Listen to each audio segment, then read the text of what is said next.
Good greetings, Rusty Dog here. Welcome back to Flight Simulator. Now then, we're going to take this flight on again. The one that crashed us in the last stream. And I said I'm going to get this flight done anyway. And so yeah, now then, here I am, going to get it done. Okay, so high gain damage if you're there. Right, so this is going to be a full thing. I'm going to just do the whole flight setup from scratch because we have to. So we're currently at LaGuardia airport, and let me just turn my volume down because it's going to get a bit too much. So we're currently sitting at LaGuardia airport. It's very, very busy, as you can imagine, and we are more or less at the same gate we were last time. The only difference is we're in DirectX 11. Yeah, big difference. Right, so let's get on with it. Since last time, what happened was we were in here, and we were in the flight bag, and we were here. And obviously there's some kind of issue with Google Maps. I don't think they've got, maybe you need some kind of permissions to use it, I don't know, but we have this for development purposes only, so there's an issue with that. But at least the maps are working. Now, an option I did have to fix it at the time was, I'm not making myself clear, am I? Let me start from the beginning. So in the first flight we did on the last stream, we had a crash the desktop because we zoomed in too much in Google Maps, and it caused a crash. Now, I have mentioned this on the PMDG forums, and they have said that they are already aware of it, and it will be fixed for the next update, whenever that's going to be. So that's good. Now, on the next flight we did in that stream, the maps section was completely grayed out. There was nothing here, just grey screen. And if we switched over to Navigraph, it was the same grey screen.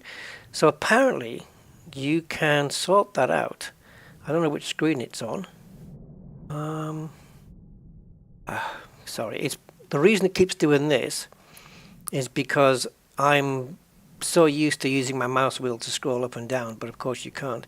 Yeah, so we could have done this, reset to factory settings, and it would have got the maps back, but also any changes I've made here would have been lost as well. That has to be kilos. Why aren't you remembering that? Anyway, okay, so yeah, so there's that. So I will not be zooming in to Google Maps today, at least not to that amount that we did last time. I was trying to get right down to the airport. I don't know whether zooming in on Navigraph is a problem as well. Really don't know. But if it's gonna crash, I'd rather it crash now than anywhere else. So we should be able to get right down to the taxiways here without any problem. There we go. All right, awesome. So I'm going to leave Google Maps alone. I'm not going to mess with it because I don't want it to crash again. Okie dokie. So why don't we get the thing set up and we'll get a move on.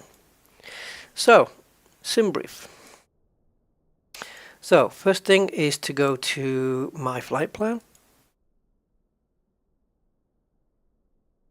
We've just had a new AirAC cycle update.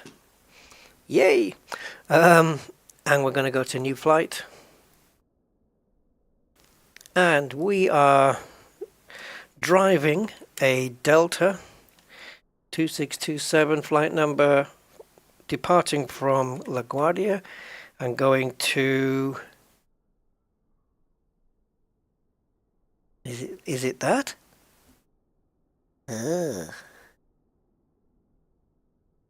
think so. CY is Canada and then QB for Quebec, right? Right, guys? We'll soon see when it comes up on here. So 31 airframes available. We want the Boeing 737-800 with 2 class. That's 160 there. And let's see. If it does, yes, that's the baby. With our, now I wonder if we're going to be assigned the same runways as last time, because if, well, we may get an RNAV, we may get an ILS runway. We will see. Now I can, oh, it is going to be an RNAV runway. 24 is, okay. So I will speak about that when we get back into the sim. So I can change the maximum altitude and the passengers if I want to from here, but I'm not going to. But yeah, you can go auto non-full, or you can type a number in there. Let's leave everything as it is. And IFR flight rules, kilograms, which is what we wanted on the flight tablet. And let's generate the flight.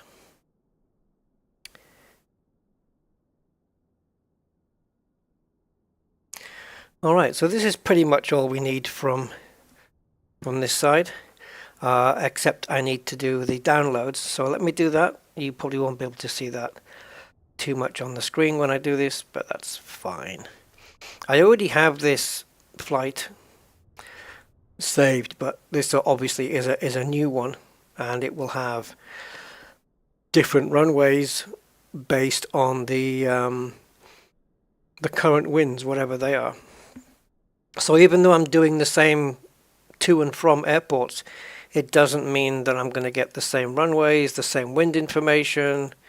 It's all going to be different, so we really cannot. We have to do an overwrite basically on the file and replace that. And of course we have to do the same for the wind information here. So I'm just saving that out. So that's going to be, oh, I must have accidentally saved a weather file in the wrong place there. So that should be a, do you want to replace file? Yep. Okay, so we've got that. That's all I need from here. I'm done. That's the flight filed. We're going to be at 37,000 feet. We've got a cruise profile or a cost index of 17. How many passengers do we have? 103. Just over 2.5 tons of cargo, 6 tons of fuel, which is what I'm going to put in anyway. And taking off from runway 31 this time, which is different, but still landing via OMVAR 1, which is what it was going to be last time, at runway 24. Cool. Back to the sim then. So, that was a bit loud, wasn't it? Sorry. So, the electronic flight bag, or as they call it, the UFT, Universal Flight Tablet. I don't know how universal it is really. It doesn't work on an Airbus. It's universal to the Boeing fleet. I'm sure that's what it means. Okay, so now we've got that in, we can request the data from SimBrief. Okay, so there's a flight plan for you. It doesn't have the leaving the runway correctly lines because we haven't programmed them into the plane yet. In fact, I haven't even got the plane turned on yet. It's still cold. I am noticing, since I've altered a few settings in my graphics, that when we zoom out, is it just my eyes, or is some of the font blurry? Is that blurry? Request? I don't know. It's like when I'm here, and I see the brake pressure dial here. That looks blurry to me. I don't know. Oops. My mouse is sensitive as hell. Well, it's okay there, but yeah. Anyway, so let's get the preliminaries done. Let's get the plane switched on, and we can go from there. All right, so we'll close those two. We'll assign the ground power. And up on the upper display here, let's get the navigation GPS system switched on. And this can be set to heading. And that's that. Now, good thing is we're in the daytime this time. It's quite early. Earlier than it was in the last video, so that's good. So flaps up. I won't move the yaw dampers down yet because it's way too early for that. and it probably won't take anyway. Yeah, why are we getting... I'm getting some crappy textures here. I've obviously changed something in my graphic settings. I have been messing around in Nvidia control panel, and I've obviously changed something which is creating these horrible blurry things. I don't know what the hell I've done. That is really blurry. Unless it's my eyes. Doesn't look right to me anyway. Right, where am I? Okay.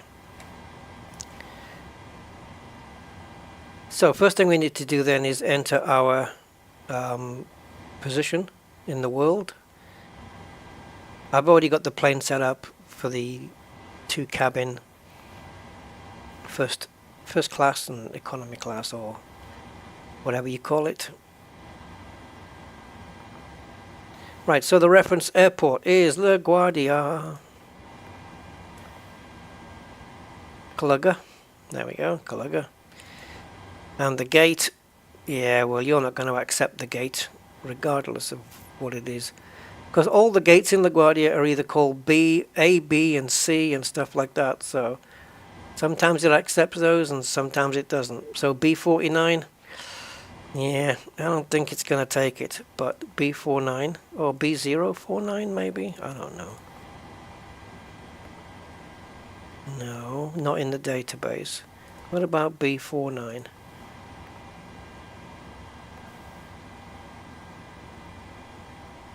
I can't just put 49 in, that's not going to happen. That wouldn't work at all.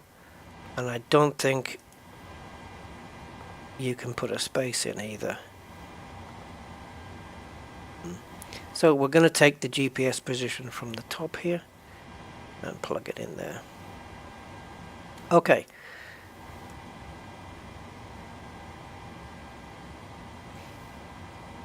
Everything's blurry.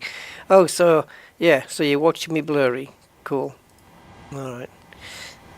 Right, so a company route then, because we've got the flight plan downloaded, we can just go to Quebec, which is, we've already got the source, I call it source and destination.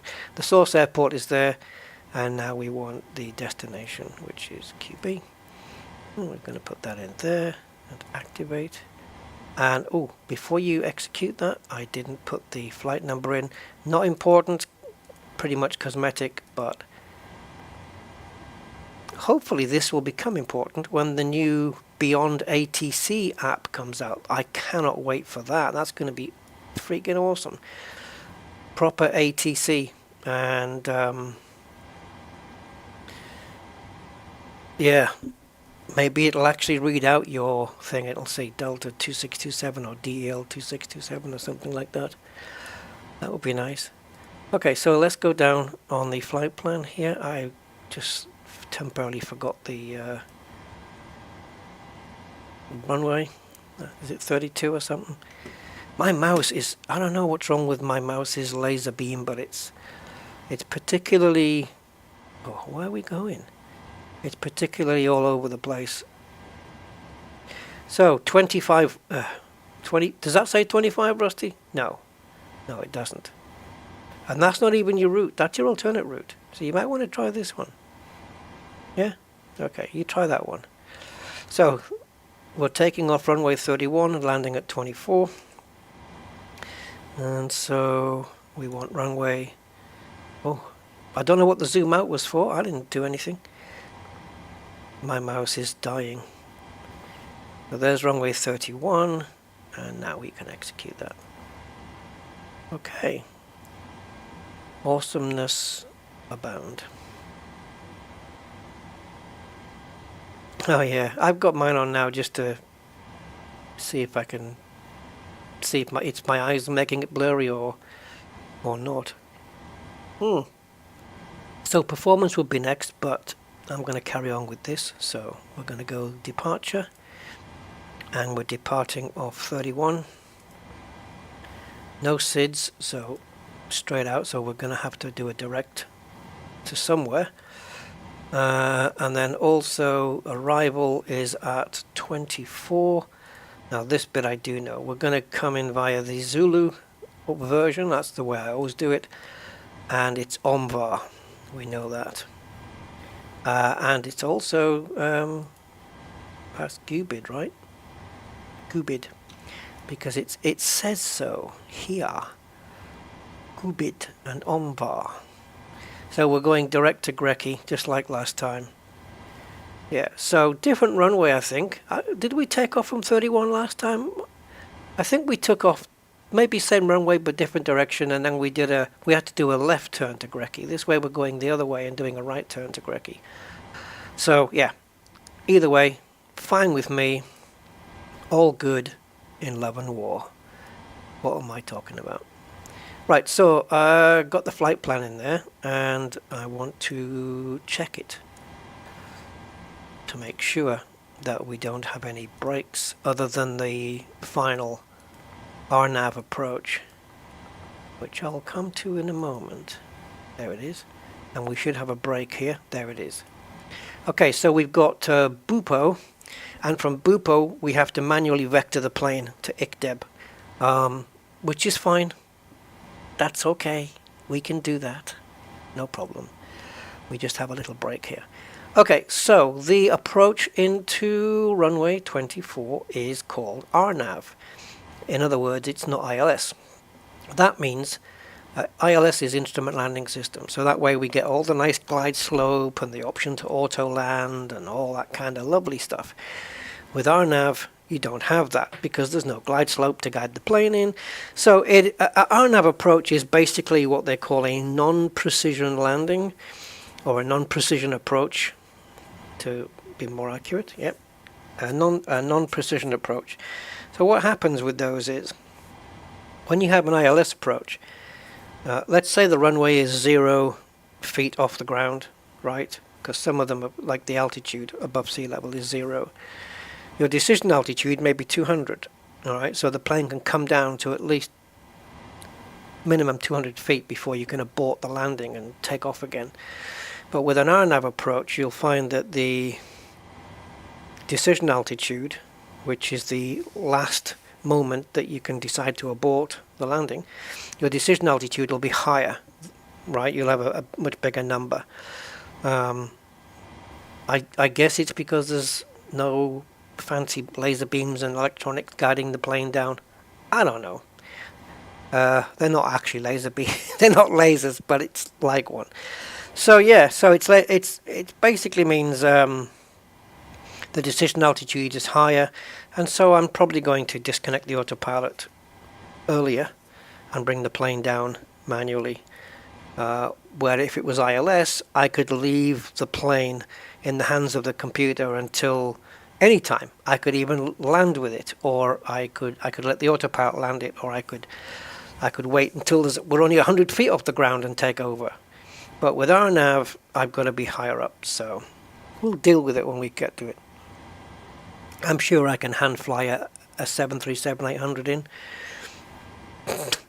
Yeah, but that's cool because I said on my last stream that I wanted to do that. So, right, so let's go fill in these numbers here by putting in the performance figures.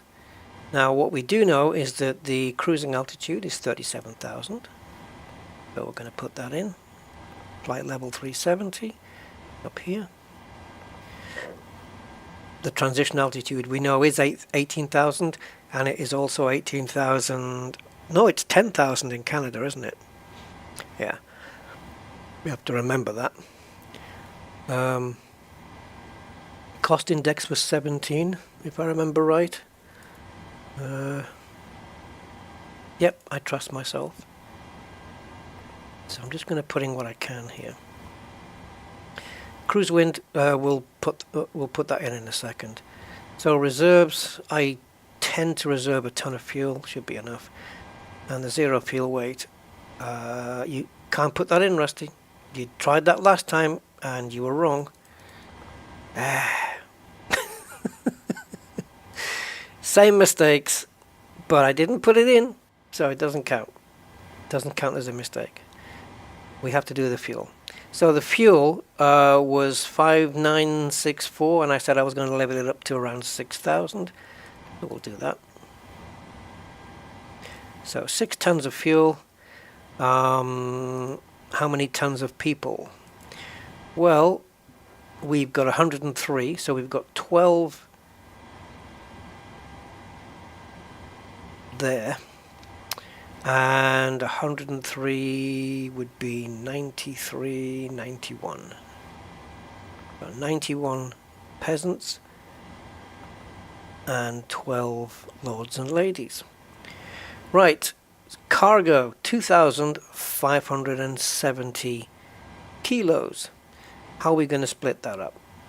I don't know. So my maths is terrible. So let's call it 2,600, right?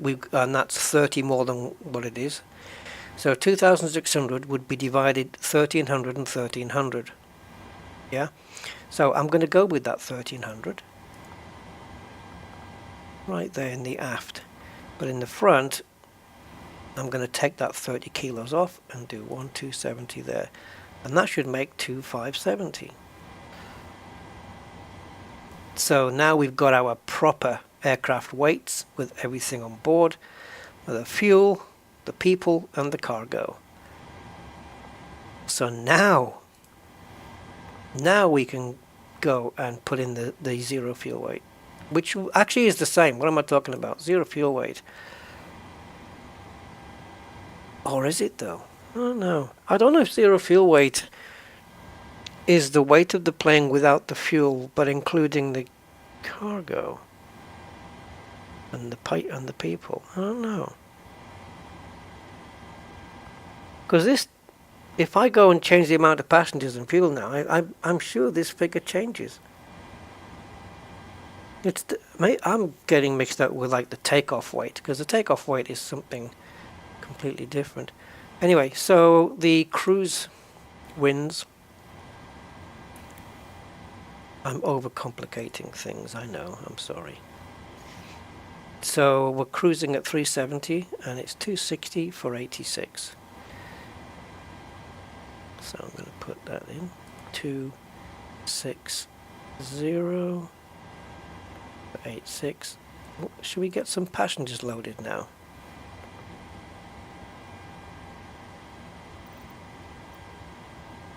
I've got the amount of passengers already here in the FMC, so GSX, I hope, will respond to that. We've got the Simbury flight plan in and we've got everything in, so... Boarding requested. No, let's go with Delta.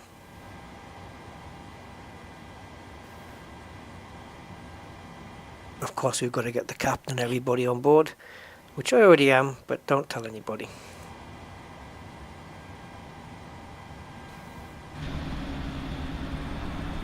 So we've got all the luggage coming and stuff like this. Sorry, that was the way we got to the back of the plane there was because the mouse slipped out my hand. And at least we have this thing on the back here to protect the body from the tail strikes. I think that's what that is for. Cool. Right. Motherboard crew? Nobody, crew, pilots, both. Pilots board. I should have said none, and we could have just gone straight to the passengers. Anyway, it doesn't matter. Right, so we've got the flight plan done. We've got the performance data done. Now we need to go to. Hello, mouse. Give me the right symbol. What is the up and down symbol? That doesn't make sense. Now we need to go to takeoff. We know for a fact we want flaps 5, but I am going to use, to calculate the V-speeds, I'm going to use the EFB. So 474 is the trim. Let's get that done.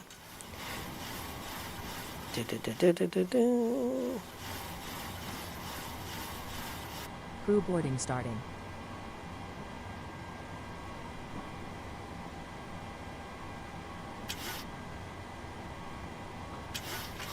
Where's the number gone? There it is.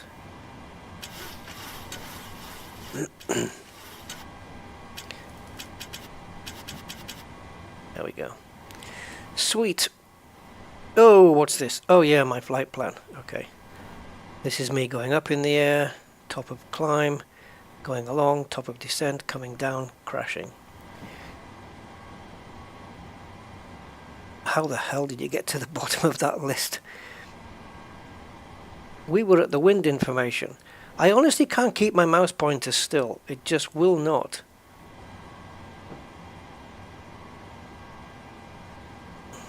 I don't know what this stands for.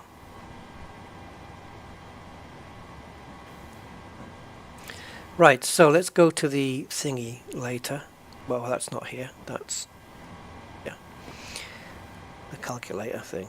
So for takeoff then, we can import from the OFP. And we've put pretty much everything in the aircraft, so we can go with that. Or can we? Let's import the weather.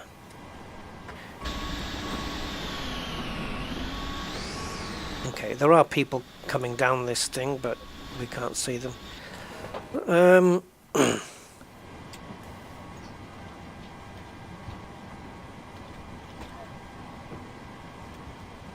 So takeoff flaps is going to be 5, rating optimum. Anti-ice is going to be off.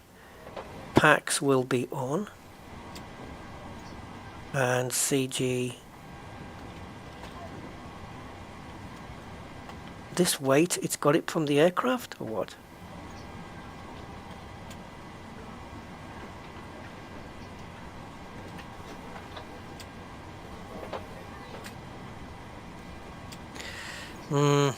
I don't have to trust it. 59448. I can't scroll now. For some reason I can't scroll. Are you waiting? Oh, because it's in the, yeah, okay. Because it's waiting for me to put this in.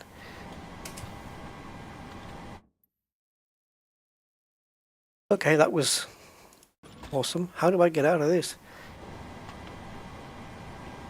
Just have to make up a number, I suppose.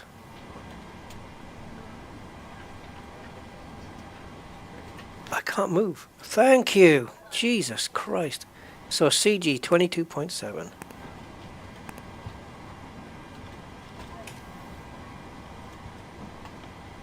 Okay. Weight is required. Yeah, you think? I tried that.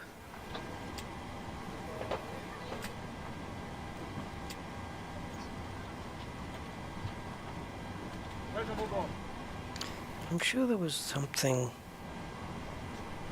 Okay, maybe I'm thinking of the Airbus, where it actually tells you the weight on the screen.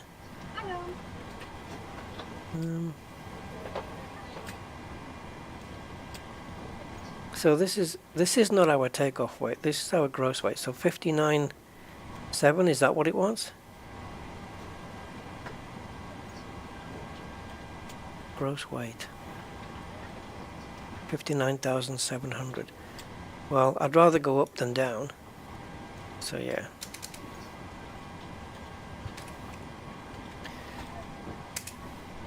There's your weight in kilos. Alright. So we have a V1, VR and V2 of 32, 34 and 40. How does that match up with this? See, I've already forgotten the first one. 32, 34 and 40. 32, 34, 40. 32, 34, 40.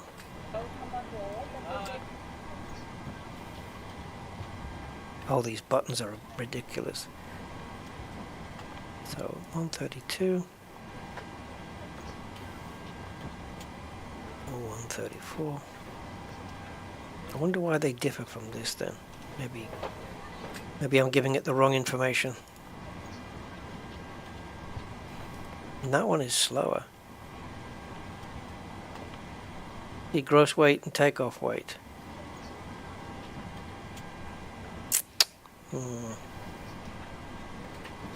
Well, I'm not worried. We'll be able to take off regardless, so I'm going to add 5 on as I normally do.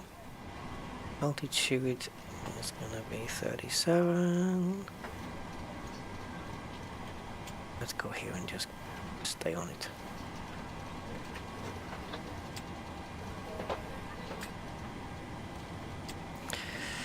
Heading, don't know, haven't looked yet. Okay. So as for heading then, let's go over to Navigraph and we'll go departure. Which is, I love that they put these buttons in, it just saves me remembering the iCow or having to type the thing in the first place. So into the airport information, and we're taking off from runway 31, which is, it is the opposite side, because last time we took off from this runway. It's the same runway, just the opposite direction, which is absolutely fine. So it means we're going to go nose left when we push back, and that is 314 degrees, and that will be our heading out, out, out, out, out.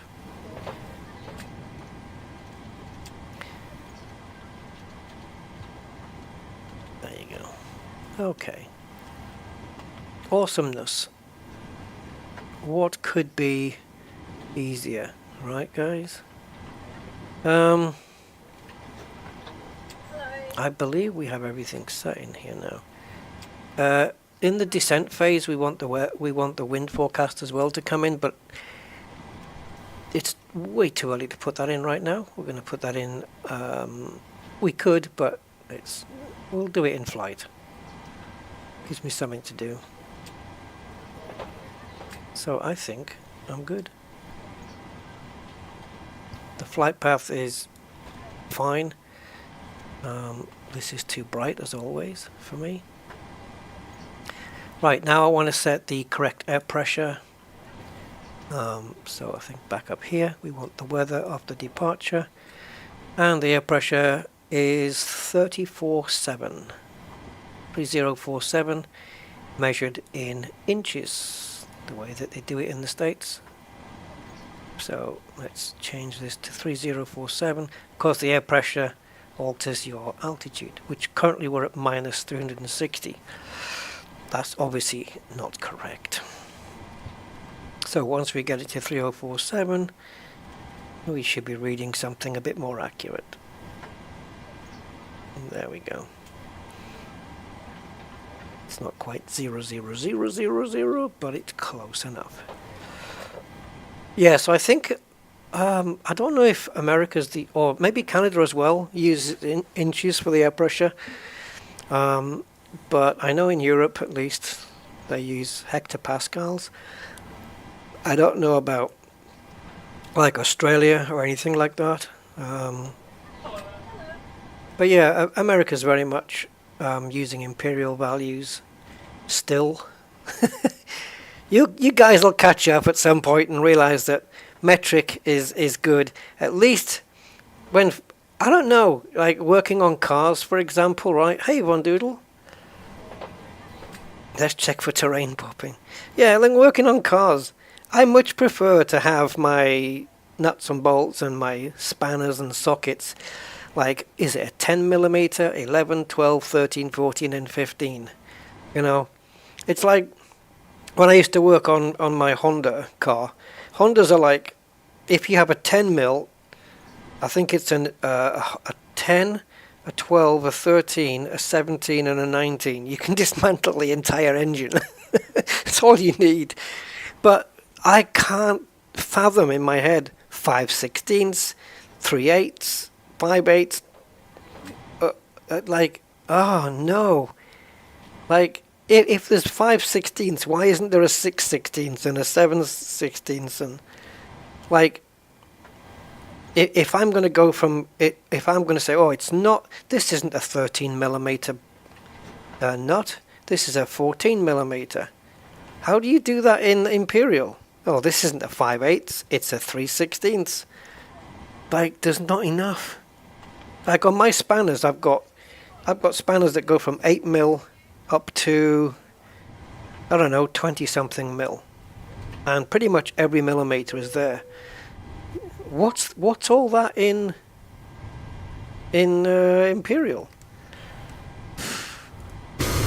And everything is base 10, right? In metric. So you've got like 1,000 kilos is 1 ton, and but to do everything in pounds, I don't know. I can't do it. I can't do it in my head.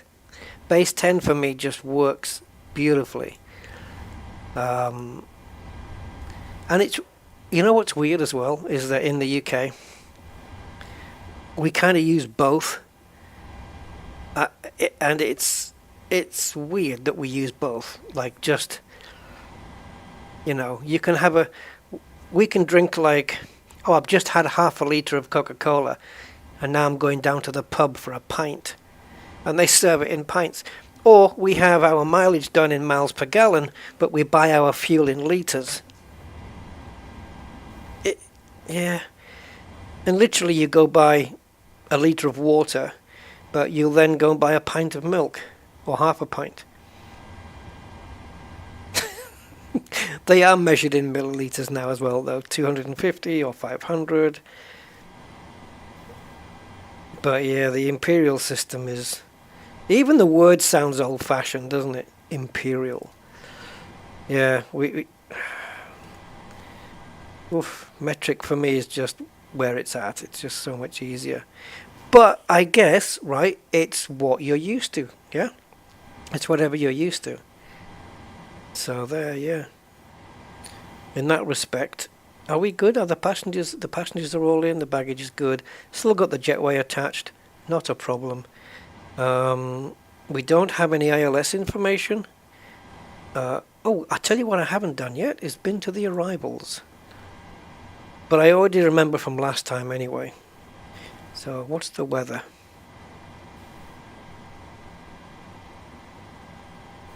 So the clouds are, I think this is the visibility, 25 statute miles, right? Is that to do with visibility? I don't know. Few clouds at 2,500 feet, scattered clouds at 3,800 as you guys would say. And we would say 3,800, but you guys say 3,800. You Americans. And broken clouds at 7,700. Philip Banahai. I know this is MSFS, but may I please ask a question about Elite? Sure, man, fire away. Like, when am I going to play it again? Yeah, fire away.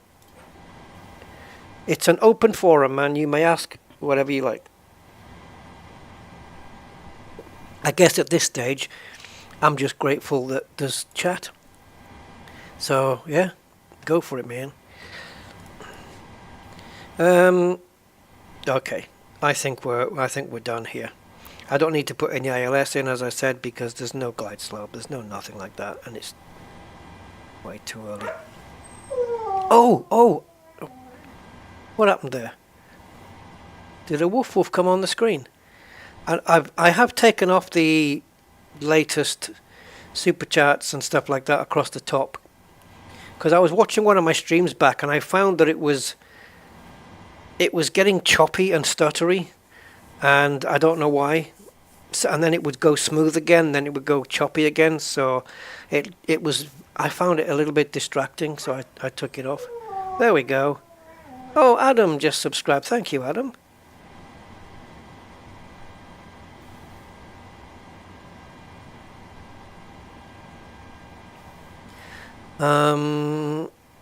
Oh God, Power Restore missions. You know, lately they have been nasty to find, but there is a website. I don't remember what it is offhand, but there is a website you can go to which will show them to you. Angry Citizen knows the place. And there's a website where you can go and you can actually specify by clicking an icon AX power restoration missions. They're hard to find now, Philip. I don't know why. I was trying to look for some before and I couldn't find any, and then I found a system that had like a couple. Obviously they're going to be in Thargoid alert systems, but I find that every time you jump into those, you get a flipping "the Thargoids have been defeated" message, you know, and it's a right royal pain in the rumpus. Yeah, it's a pain in the you know.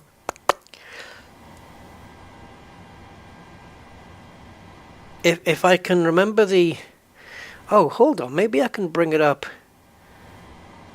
Maybe I can bring it up on my browser if I type in Google on the URL page. So if I do, is that it? I might have it for you. Okay, so it's I'll paste it in to the chat, okay? But you're gonna have to figure it out, man, because you have to click on stuff and things. So if you go there, right, there are icons like it'll say. So you click on the alert state, and then there's where it says features. You would want to click on AX Power Restos or something, which is the one. So there's a symbol under features. There's a white lightning icon. So you would click on that. Make sure the state says alert, and it should list them underneath, and it'll tell you what percentage of progress there is. If it's 100%, then there's going to be nothing there. Anything less than 100, the lower the better. And it looks to me like currently you have HIP 11111 available, HIP 2422. You've got HIP 2. I'm only saying the HIP ones because they're easier to remember, and HIP 20890. Yeah, so yeah, that. So cool. Alright, so we need to note down that the runway is 217 feet above sea level, just as it was the other day. And that for our LNAV VNAV, as you can see, there is a difference of 340 feet instead of the usual 200. So our decision altitude will be 557. Diggity-bum. Kizik.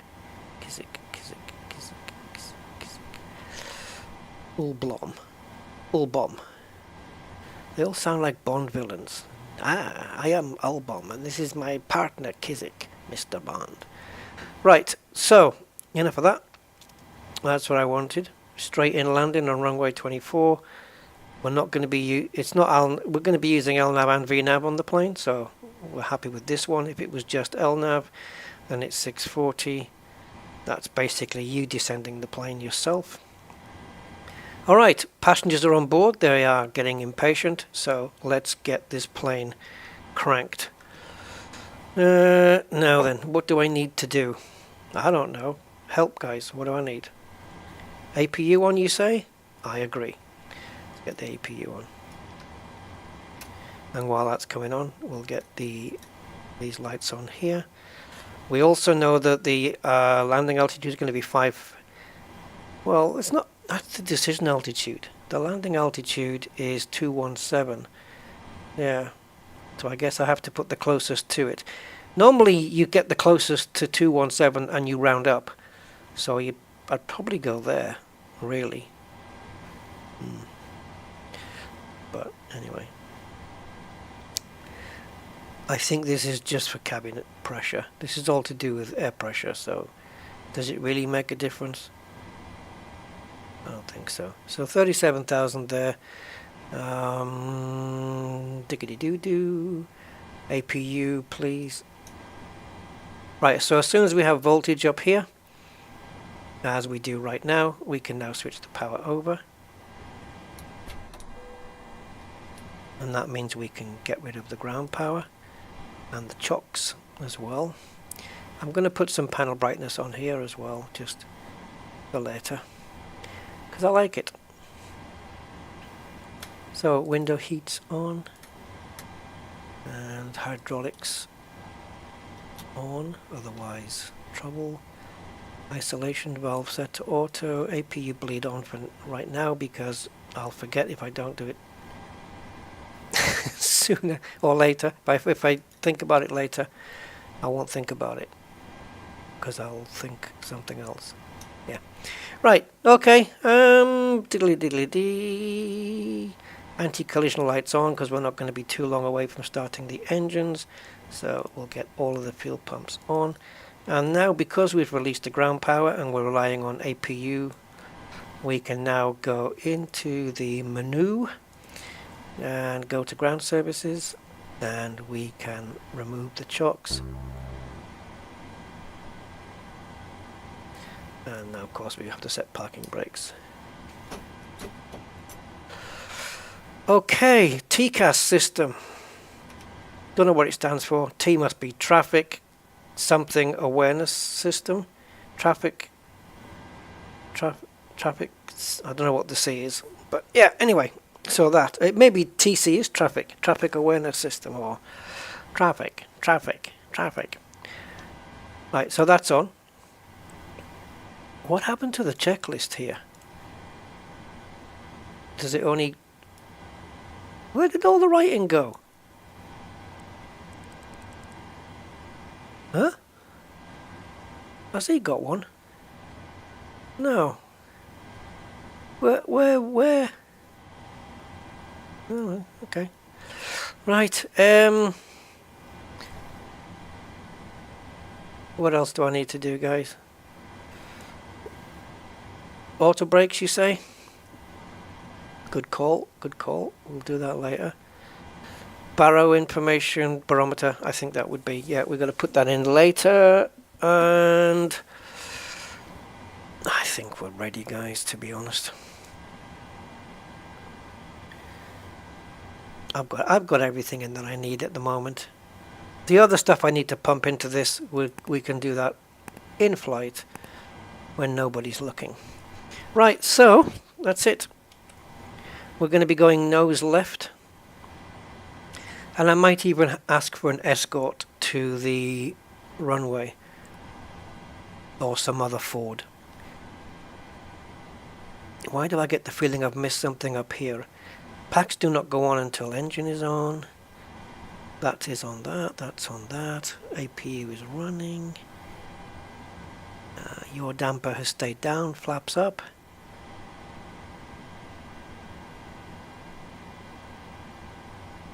Once we get pushback, we'll get the taxi lights on if we remember. Oh yeah, here we go. Seat belts and the... That's it. Okay, cool. Right. If I've missed anything, I'm sure I'll find out when buzzers and stuff go off. So the moment we ask for pushback, it should get rid of the jetway, I would imagine.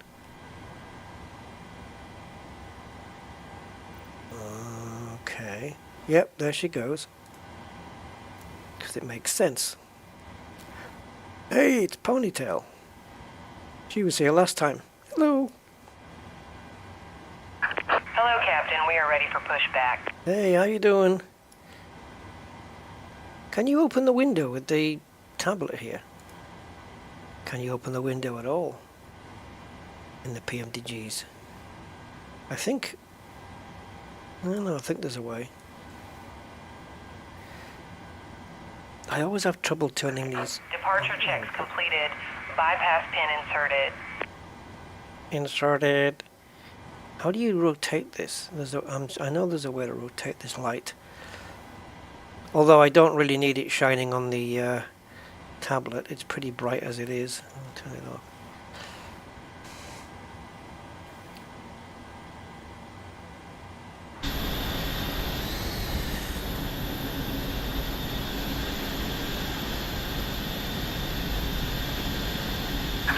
Locking gear. Locking gear. Yeah, I've noticed this. It's got the long yellow shaft thing to connect to the wheel, as opposed to the one that goes on the Airbus, or that I've seen on the Airbus, where the whole truck goes underneath and it lifts the plane up. So we definitely want nose left, tail right. That's for sure. Release parking brakes, please. You and your parking brake. Commencing push. All engines clear. Start at will. I will. I will start at will. I promise you I will.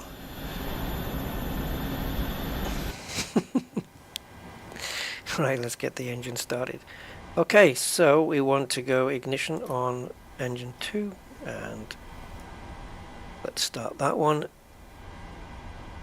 Oh, why are we getting, why is it bumpy? What are you doing?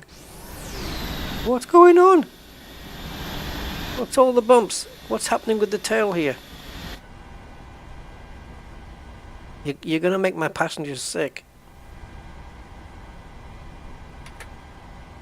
Okay, engine 2 starting.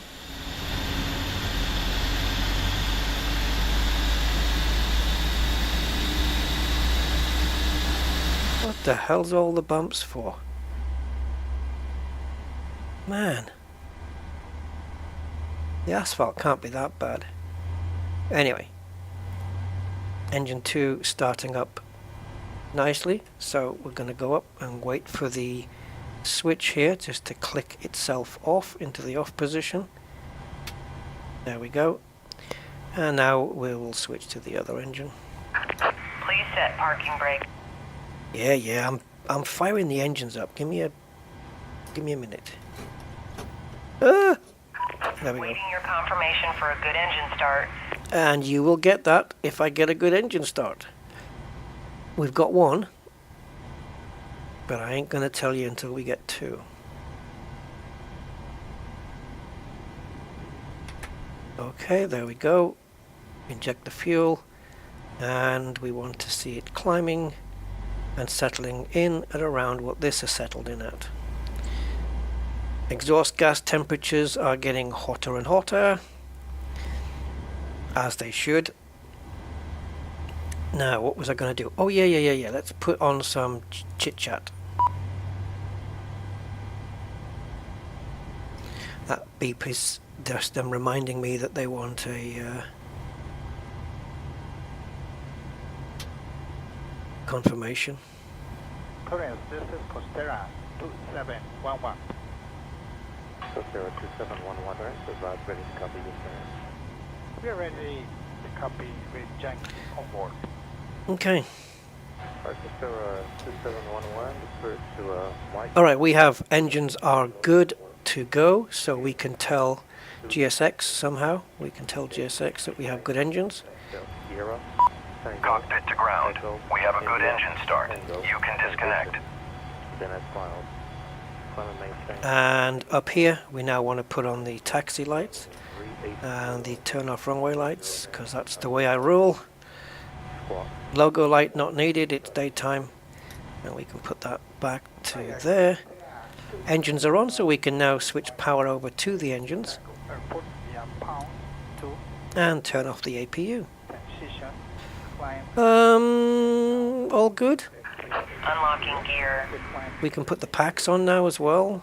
Keep the passengers air conditioned and nice and fresh. And we have power on Gen 1. Good power on Gen 2. So that's both engines nice. Yeah. Tow truck disconnected. Bypass pin removed. Oh, she's enjoying her job, isn't she? Left is clear. Right. Right is clear. Back is clear. Forward is clear. Right, auto brakes on, and let's get the flaps into position 5. So that would be 1, 2, and 5, and we can actually watch that happening. No! No! No, guys! That was my fault. Oh my god! That was...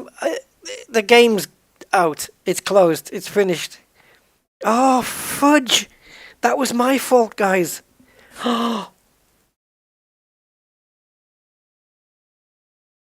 What? Oh, no, no, no, guys. Oh, shite. Yeah, that was my fault, man.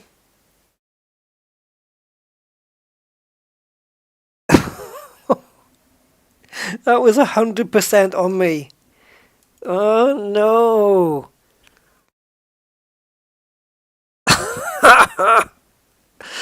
Okay, I'm not gonna get pissy. That was totally on me.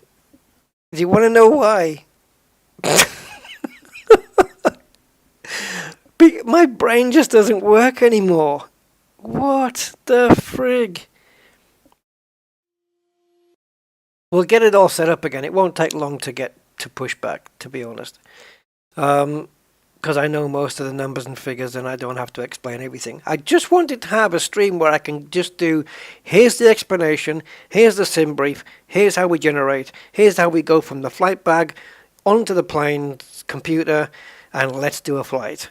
The whole thing, just nice through. Oh no, I can't believe oh well. Oh, I almost want to start a new stream and scrap this one. Oh jeez. Once we shit balls. Yep. My fault, not the game. All right.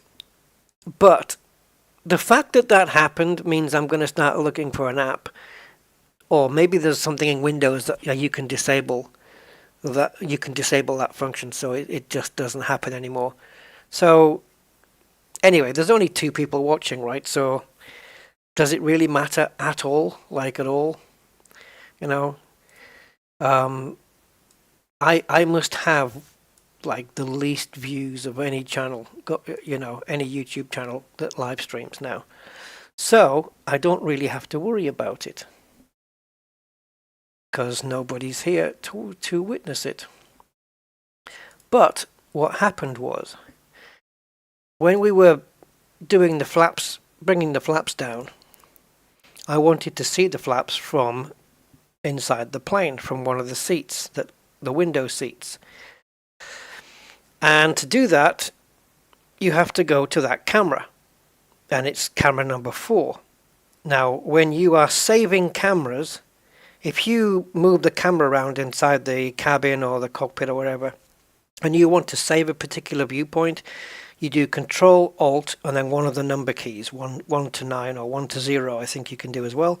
So you've essentially got 10 preset cameras that you can have. So it's Control Alt and then maybe Control Alt 1, you would save your first view, Control Alt 2. But then to load that view back in so we can jump to it, it's Alt 1, Alt 2 or Alt 7, whatever camera you want to go to. Now inside the plane, the seat views are, I think we've got seat views on 4, 5, 6, 7 and maybe even 8. And I tend to go to camera 4 because it's the left-hand wing and it's a nice view and blah, blah, blah. But I didn't press Alt 4. I pressed Alt F4. And we all know what happens when you press Alt F4. No questions asked, no are you sure, none of that bollocks. It just quits it just quits whatever you're doing. So I'm hoping there is either a way in Windows or there's an app somewhere that will completely and utterly disable Alt F4 as being a key combo that stops apps, for, like that quits apps just like that. You know, because that was ridiculous. I'm going to Google it right now, actually. So, how to disable Alt F4 in Windows, because that's death.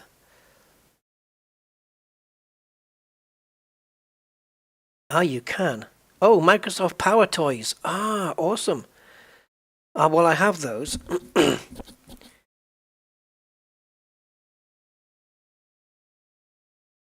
Go to Microsoft Power Toys settings and keyboard manager. Choose remap as shortcut. Select Alt F4 from physical shortcut and select disable for mapped to. There you go. Superuser.com. I will be doing that. That's ridiculous that it just shuts an app down, no questions asked. And yet on other stuff, right, like really petty, simple stuff, it's are you sure, are you sure, are you sure, you know. Change a graphic setting from, I don't know, let's say fauna density. You want to change it from 100 to 99. Are you sure? Are you sure you want to do that? Yes, I'm sure. Save graphics settings. Are you sure? Yes. Alt F4? Yep, no problem. Fuck off. We're leaving. Oh, shite. That was brutal. Like, part of it's Flight Sim's fault as well, because Flight Sim, it's like, to get out of Flight Sim, you've got to go escape and then exit to menu, and then, but Flight Sim could have an option to trap Alt F4 to pop something up on the screen that says, "Are you sure you want to quit Microsoft Flight Sim?"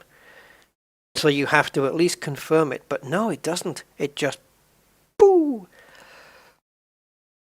It's like the Vulcan Nerve Death Grip, isn't it? It's, although it's not, the Vulcan grip isn't death, is it? It's just gonna put you out.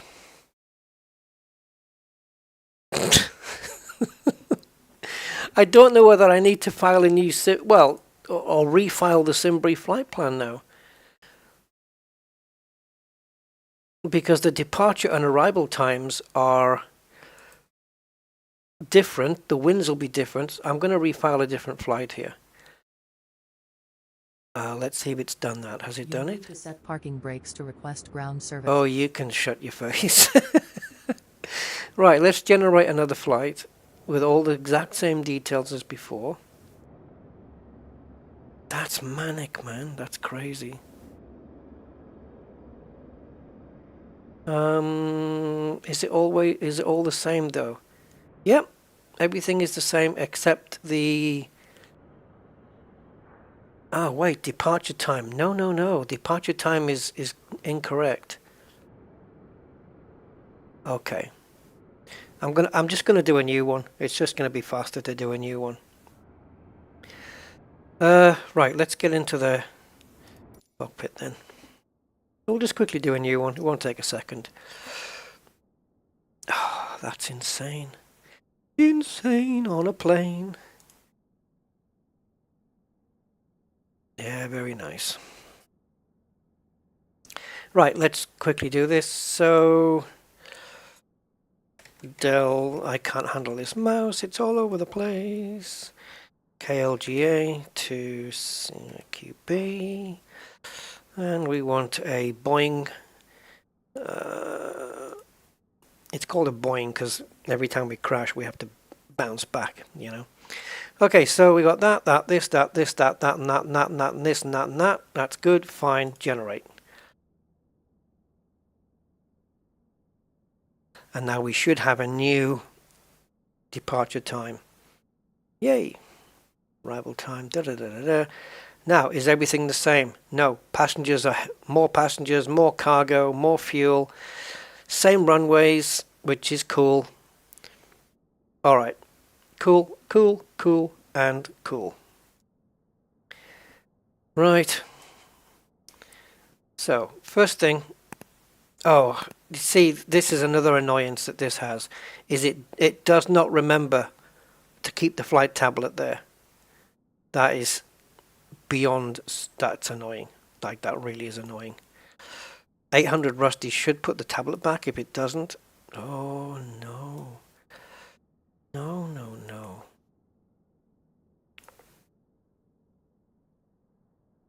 Is it there? Right, so PMDG have screwed that up as well then. They haven't included the tablet option being on or off within the panel state.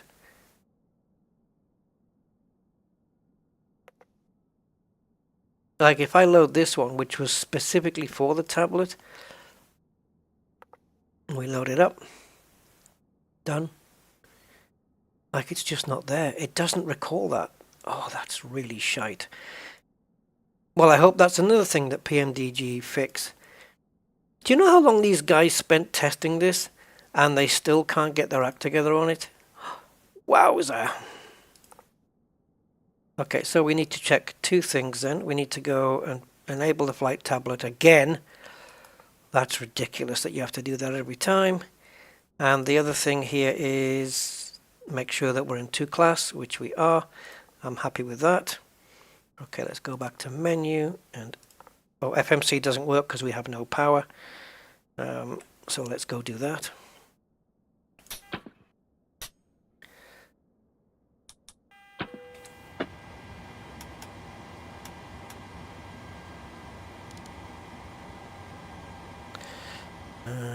Right. So there's a lot of things I'm just going to miss out now because I just seriously cannot be asked.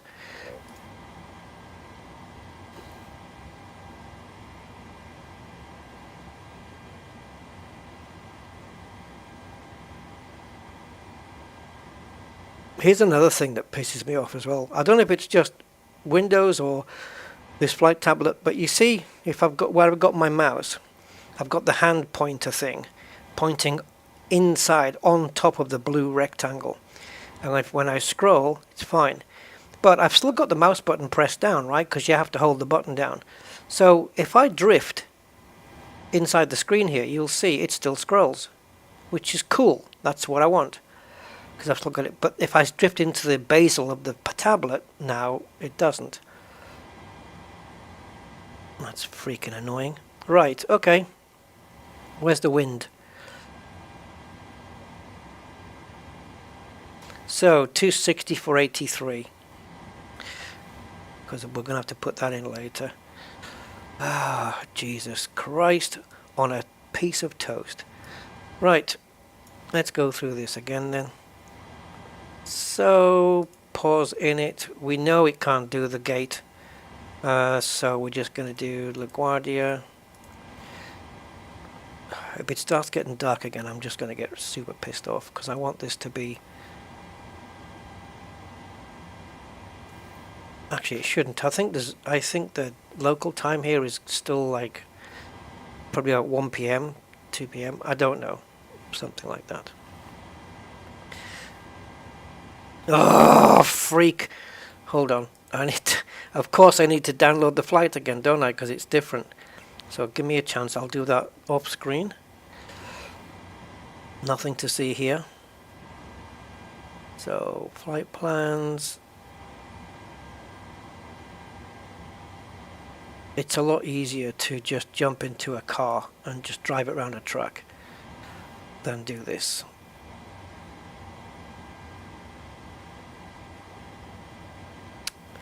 Alright. Right, so now we can proceed with this. So C, Y, Q, and B. Oh. I always get to that stage before I forget that I haven't put the flight number in. And I don't need to put it in, but yeah. Do you know why I put it in anyway? Because screw this sim. crashing me. I'm not going to miss out anything just because it decided it was going to fuck me over. Right, so even though it wasn't its fault, it was mine. But the sim should have a failsafe on that, and it should say, "Are you sure?" Something should pop up, but you'll find that some programs actually do that. They can capture the old F4 and yeah, and just come up with "Are you sure?" Okay, so that's that in. I'm not going to do the passengers again, which means I will be doing another flight sim stream after this one at some point, because I am determined to do a flight that goes from the full planning stage on SimBrief, the whole thing programmed in, the flight and the landing all being smooth and perfect. And I will not back down from that. That's going to happen no matter what. So I will keep streaming and streaming and streaming and streaming until I get what I want.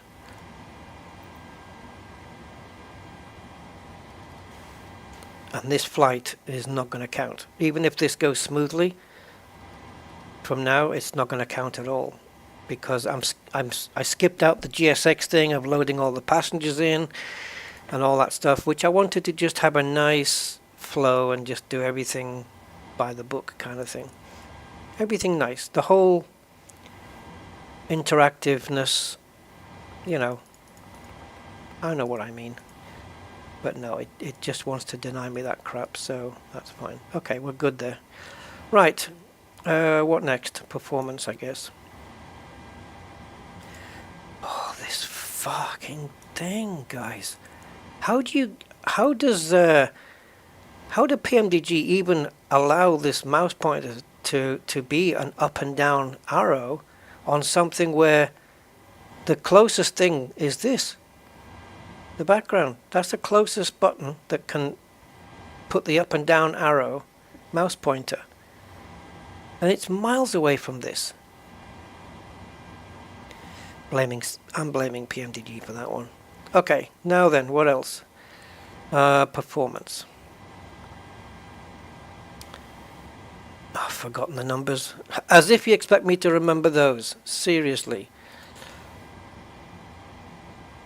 Oh. Are we still at 37? Yeah, we are. So 260.83. So if we go here, 260 at 83. And we want to be flight level. I should really get this MFC plugged onto my iPad. So it's not an iPad, it's a tablet, but at least that way I can type it in with my fingers. Hello? Okay, maybe it doesn't like the wind information until I put this in. When one thing goes wrong, it starts a domino effect.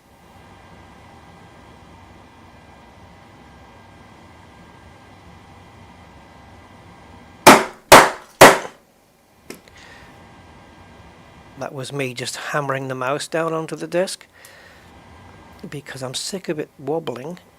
So it's either you fix yourself or you break. That's your choice. Cost index. It's changed. It's 23. I wonder what changes it though. I wonder what if it's just a random change that it's SimBrief does or what. And of course we now need to go into here. Fuel is, I'm going to round it up to 6.5. And we're going to go into payload. And we've got 160, 148 in here. Oh, that is. Oh, so the plane is full. Like there's not a seat available in this plane.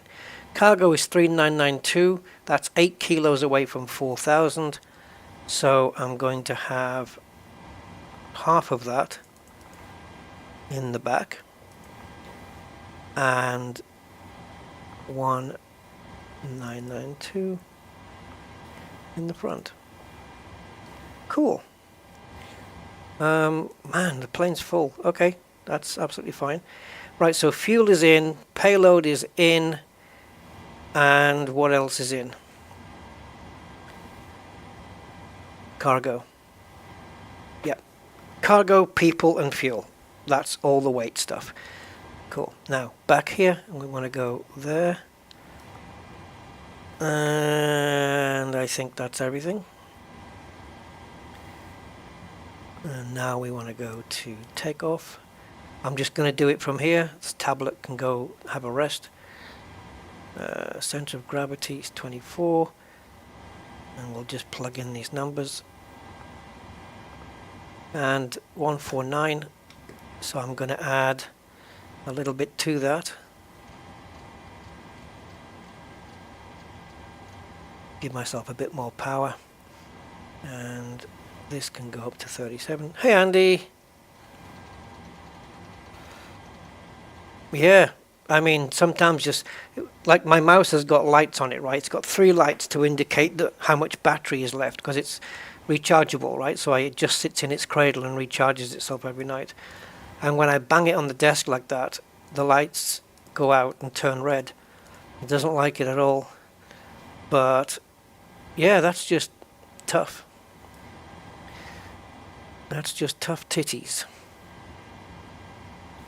I don't know if there's dirt on the laser or on the light thing or it's on my mouse mat. I've changed mouse mats already, so I don't know what its problem is. But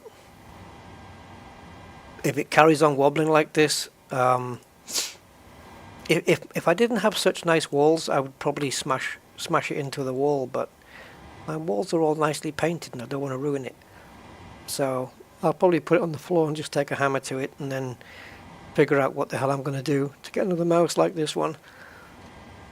Because I find it supremely difficult to buy a mouse these days that fits comfortably in the hand, because they've gone overboard on the mouse design. Have you seen some of these mouse designs? Like, whose hand is that supposed to fit? They've just gone for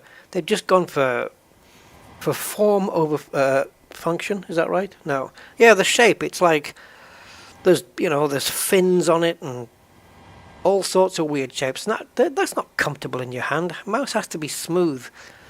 And a lot of the mice now are just so small that if you use them for any amount of time, you're just going to get your hand cramped up.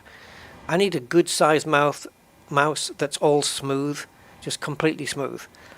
I don't want any of this, these weird design things. It's ridiculous. So yeah, it's difficult to replace this mouse because they don't do them anymore, and this one is supremely uncomfortable. Sorry, the other ones are supremely uncomfortable, and mine is not.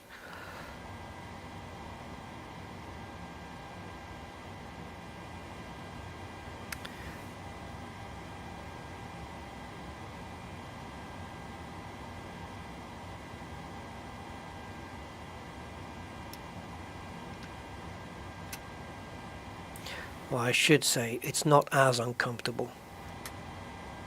It could do with being a tad bigger, but you make do with what you've got, right?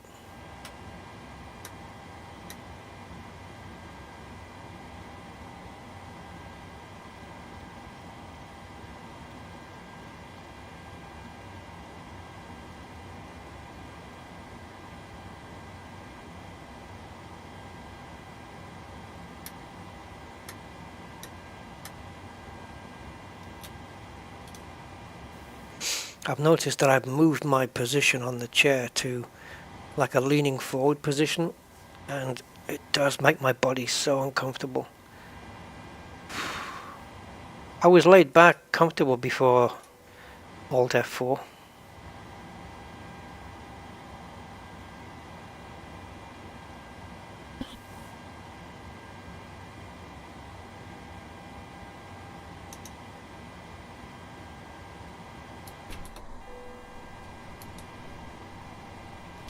get these engaged now.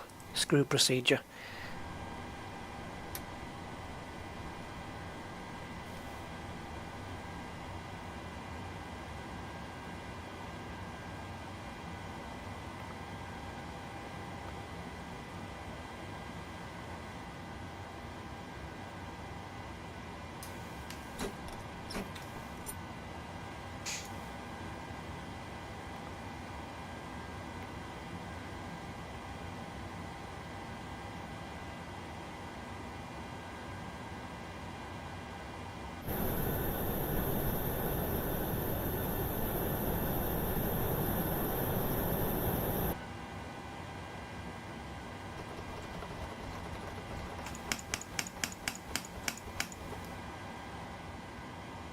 Right, what's next?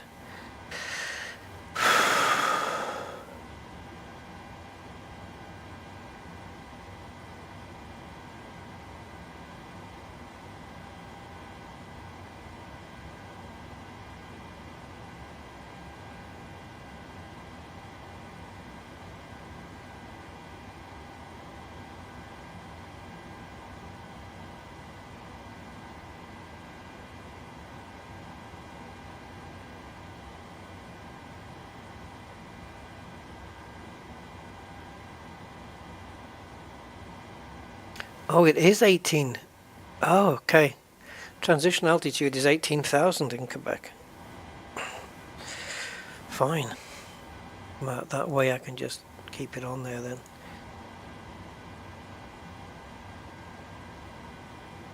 Why have they bothered with it twice in two different formats? Right, okay. That works for me. Right, so I think we're back where we were. We just need pushback now, I think. No, we don't. No, we don't. You didn't do the thing, Rusty. You said you were going to do it in your head, and you didn't do it in your head. So, get it done.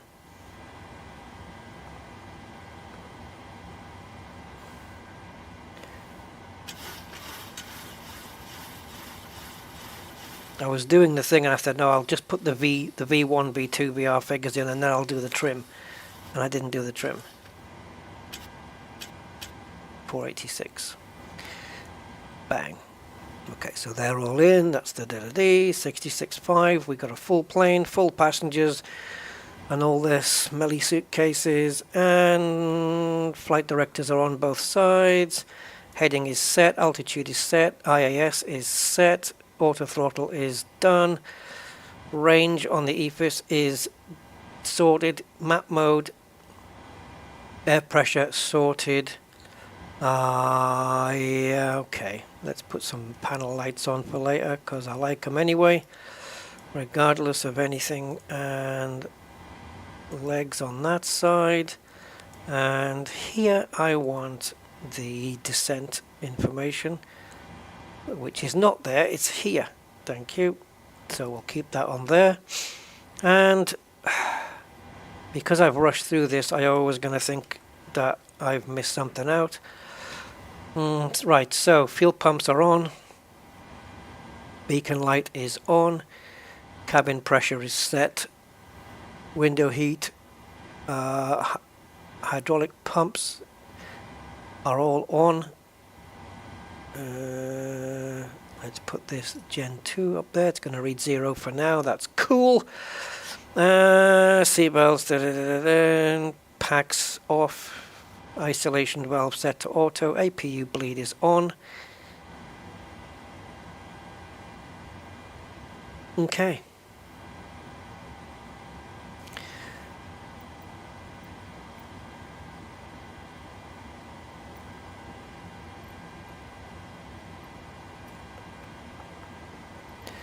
Delta good. I've been dealt a bad hand today, so yeah. Right. G500. Yeah, mine. The mouse I have is a Logitech MX1000 Laser. You might be able to find some boxed on eBay, secondhand or new that haven't been used. New ones that haven't been used, but they don't make them anymore now. But yeah, all of my input devices are Logitech. Well, not all of them, but my keyboard is, the mouse is. Departure checks completed. Bypass ping. Nope, that's it. What have I got? What's my sound system? My sound system is Logitech, yeah. My sound system's wicked, man. It's the best Logitech thing I've got. Z901, I think they are. I don't know. I used to have a Creative 5.1 surround sound, and oh no, I know what it is. Locking gear. I used to have a Creative 5.1 surround system. It had a subwoofer, which was about half the size of the one I have now, and the 5 speakers. So it sounded okay, and then I bought the Logitech Z906. Not 901, the Z906 speaker system, and holy freaking flapjacks. Yeah. It's a little bit of a difference, let's just say. The bass on it is nuts. The only bass it struggles with, because it's so low, is if you're playing back a Billie Eilish song. It'll struggle. Because her bass is like serious bass. But other than that, it's beautiful. Release parking. I'm releasing them, you pellet. Just give me some time. Well, we are here in the cockpit, Release parking brakes. and if I hold the trigger, it should auto-release. It's not doing it, is it? I just have to hold the trigger. Parking brakes,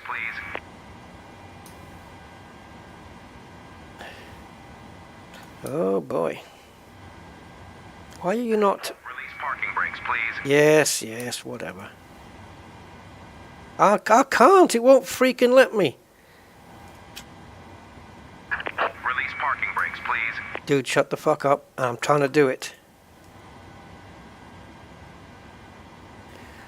Oh my god, what now? Release parking brakes, please. Come on! We had it and it fucking came back. Release parking brakes, please. I can't release the freaking things. They won't work. Jesus crumbs. Yes! Yes, push me now. Started wheel. We don't need the parking brake ever again. Yeah, we do. G506. Oh, I don't know what those are like. I think mine has got like 1,000 watt peak power or something like that. Whatever. Peak power is not really the thing though, is it? Okay, we better get these engines started while we're doing this dance again. We never had this bumpy dance on the last stream, whatever day that was.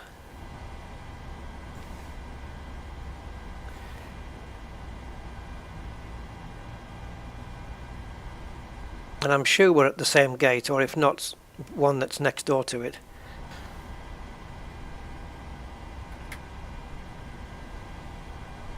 Right, chatter, where are you? Chit chat. There we go. Double click. And we want LaGuardia. American 740 Heavy heading at 230, contact departure. Good night. Well, who told you to start talking? This one, LaGuardia. Let's do New York approach. Do that one. First American 99 Heavy 11000, we have November. Okay, we have, that's it, it's just clicked.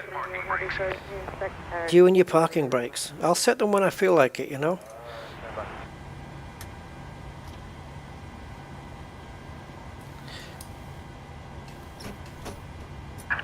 Waiting your confirmation for a good engine start. Yeah, well, you have to wait until I'm ready. I'm still going to do the flaps thing. Oh yes, baby. Nothing's going to change there.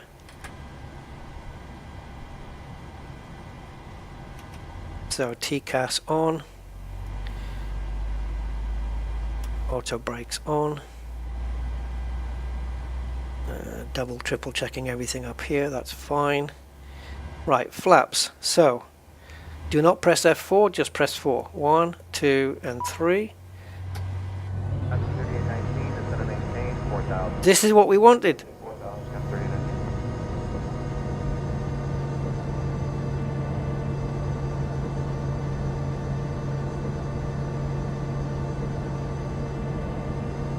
Oh, my whole side, the whole left side of my body is done. Inside, not outside. It's, I don't know. I'll have to get it seen to and just hope it's nothing for me to worry about. And if it is, well, it's too late to do anything about it now because I've left it for a year. Okay, so they need confirmation of a good engine start.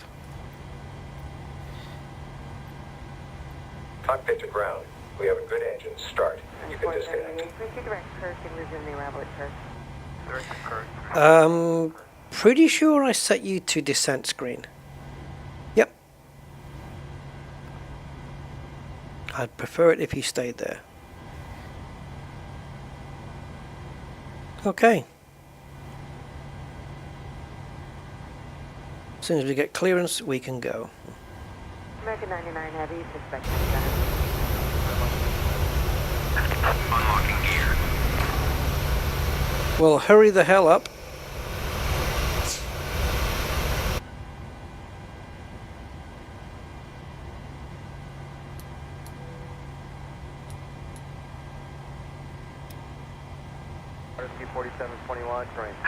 Tow truck disconnected.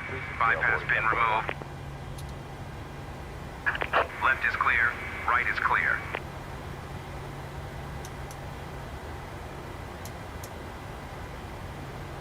Less amps on the other engine. I don't know why. 940, reduce speed 210. 4310, verify 940. Okay, I want you to... Okay, never mind. 4000. Wrong menu. 4000, Washington 47.1. Yeah, you should steer away from me. Thank you.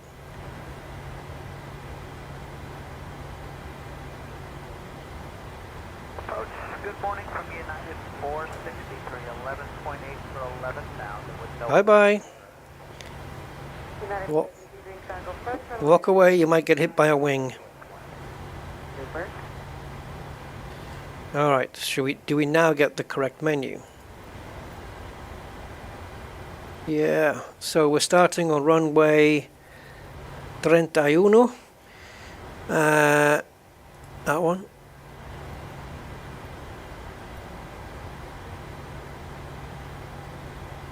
And we're going to get a follow me vehicle to take us there. 3613 will be at 13.4 for 12,000. I don't know what that means. Gain damage, KRK, RP5. That means nothing to me except letters and numbers.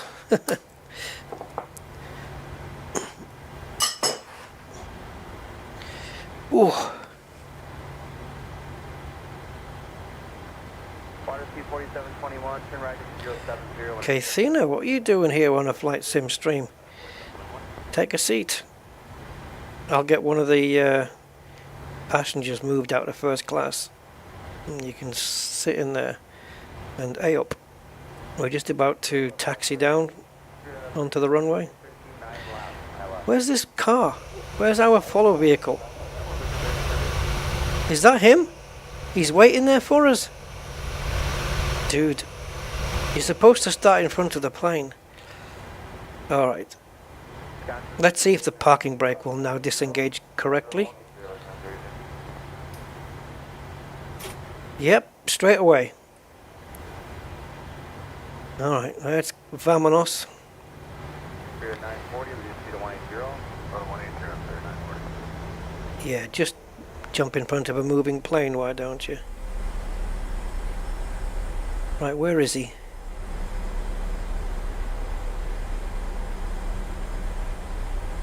Where did he go? Oh, he's there. I think that's my follow car. I believe. There we go. Take me to the runway, my friend. Oh, collision. Yeah, I did get the GPU. The GPU wasn't the problem, it was the cables. I just replaced everything with DisplayPort to HDMI male to female or male to male cables, yeah. Yeah, so DisplayPort out of the card to the HDMIs of the monitors. That fixed it. Oh, happy birthday. 21?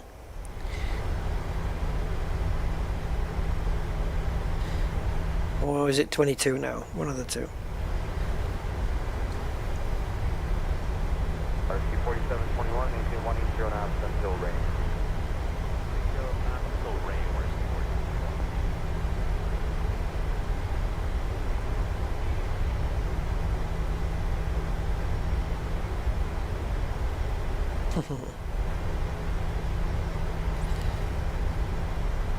Is it a milestone birthday or just a normal?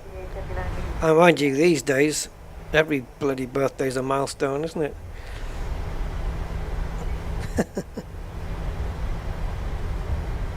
But is it a 5 or a 0 or just a normal? My birthday's coming up in like 10 days, I think. Yeah, 12, whatever that is. 10 days. Right then, goodbye New York and goodbye LaGuardia Airport. We're going to Canada.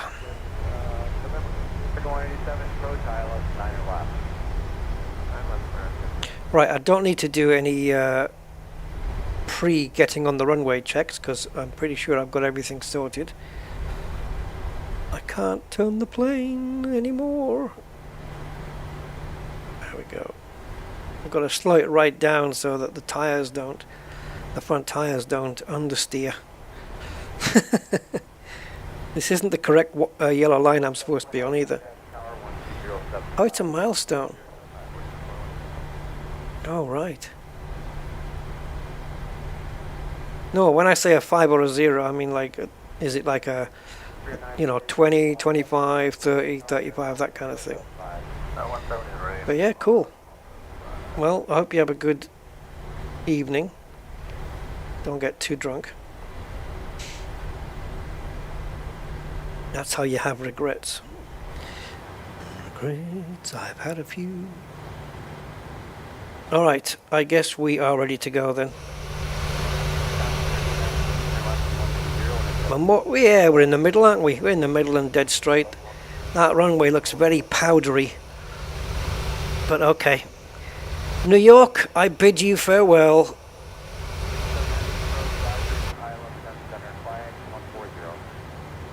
Oh, gotcha. Wow, I didn't. Okay. Next year will be a 5. Next to 4. Right, okay.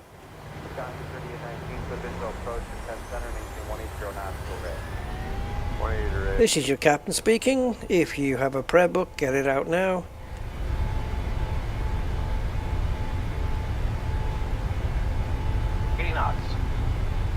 Check.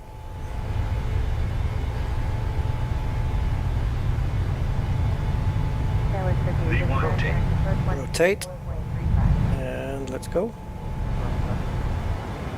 Positive rate of climb. And gear up. Now we need to make a turn. I didn't actually note down what degrees we're supposed to be going on to. I should have made a note. I can have a look. Let me just bring the first stage of flaps in. Where is it?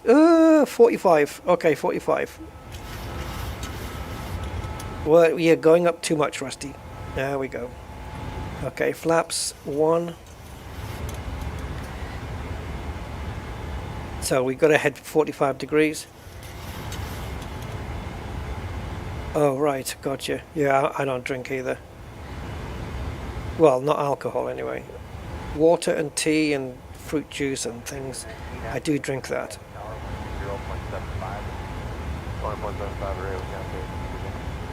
Yeah, it says we're above what we're supposed to be above. We're being naughty here.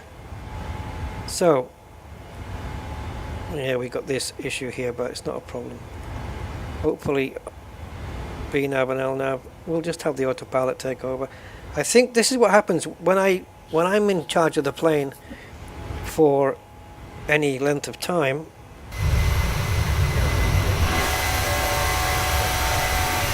New York, over there. Bye bye. Yeah, I tend to go above. Actually, there are no constraints here. It's just a straight flight up to 37,000 feet. So, oh, it's gone away. Okay, it's happy. Autopilot's taken over and it's doing its thing. Right, so the only thing we need to concentrate on now is when we get past 18,000 feet, we need to change the air pressure to standard, and we can have a sandwich. 4.35. 24, decimal 35. To the maintain 7 down. 3.78, good morning. Yeah, well, I mean,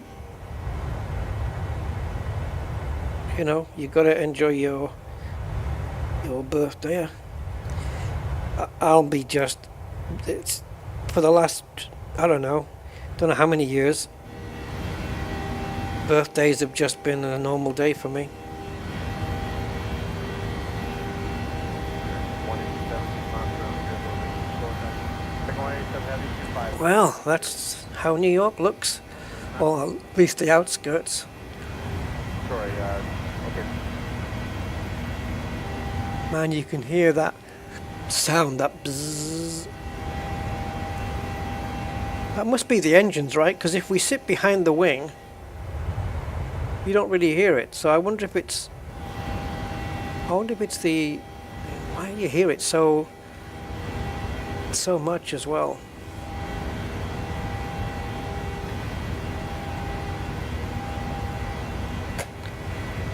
Approach and approach 4,000. Breaker 3613, contact approach 1. Oh, blackmail. 12435, we can 3613 today. Yeah, well, you can play this depending on, you know, how far you want to take it. I mean, I wanted to learn these jets because it was the one thing in Flight Sim X that I never 1496. could handle, never could get to grips with, had no idea how to read a chart, didn't know what things meant, I didn't know what our ILS is, a glide slope, nothing. So when I got MSFS, I was just determined to learn it all to the, you know, I haven't learned everything by any stretch of the imagination, but I know enough to get me from A to B, and I know enough to program the computer. I know enough about charts to be able to read the important stuff I need, and things like that. But there's a lot of things I don't know, but I know enough. Or you can just step into a little Cessna plane and just fiddle with a few levers and switch on the batteries, and up you go. Well, yeah, unless you do what I just did, which is instead of pressing Alt 4 to go to this view to see the flaps going down, I pressed Alt F4, and Alt F4 is the death grip for applications, and so it just quit. 110, Why are we getting... Okay, so the heat shimmer's on the outside, and this is like some graphics issue here. I wonder if that's to do with the heat shimmer from outside. Do we get it here? No, it's not to do with the heat shimmer then, because the heat shimmer's behind the engines only. It's some graphical glitch. What other cameras do we have then? Number 7. And camera number 8.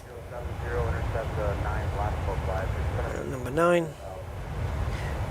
That's the same as 8, isn't it? Oh, different sides. This always reminds me, this shot here, of the episode in the Twilight Zone with William Shatner, when he sees or thinks he sees a gremlin or something on the wing, trying to rip the wing apart, and nobody else can see it. And then we've got camera 0, which is full out of the nose.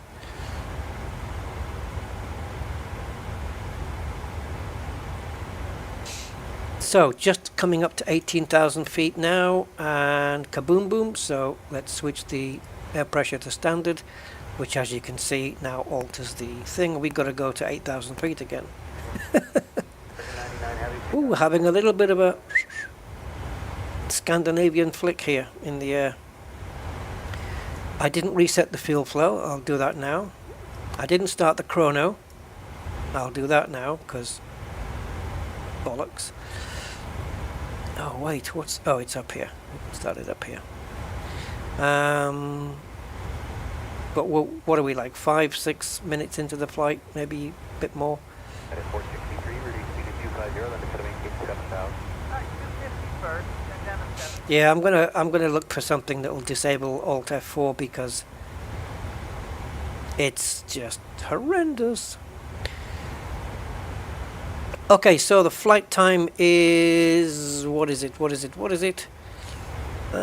Block time is 1:38, so air time is 1 hour and 10 minutes. So I think air time is... I don't know what the like, there's a thing, you see, is air time from the moment you lift off to the moment your wheels hit the ground, or is it... but then what's block time? 1 hour 38, what's that? I think block time will include taxiing to the runway, and then when you land, taxiing to the gate. And that's adding an extra 28 minutes, so it's allowing 14 minutes. It must be that. But yeah, airtime 1 hour 10. So on the opposite screen, if we still have it, and we do, but I can't see it because of this, so we'll slide over into the co-pilot seat. And we'll get the wind information in now. So, descent winds, request them now. The numbers aren't going to change, so we may as well put them in now rather than later. It's not going to make a difference.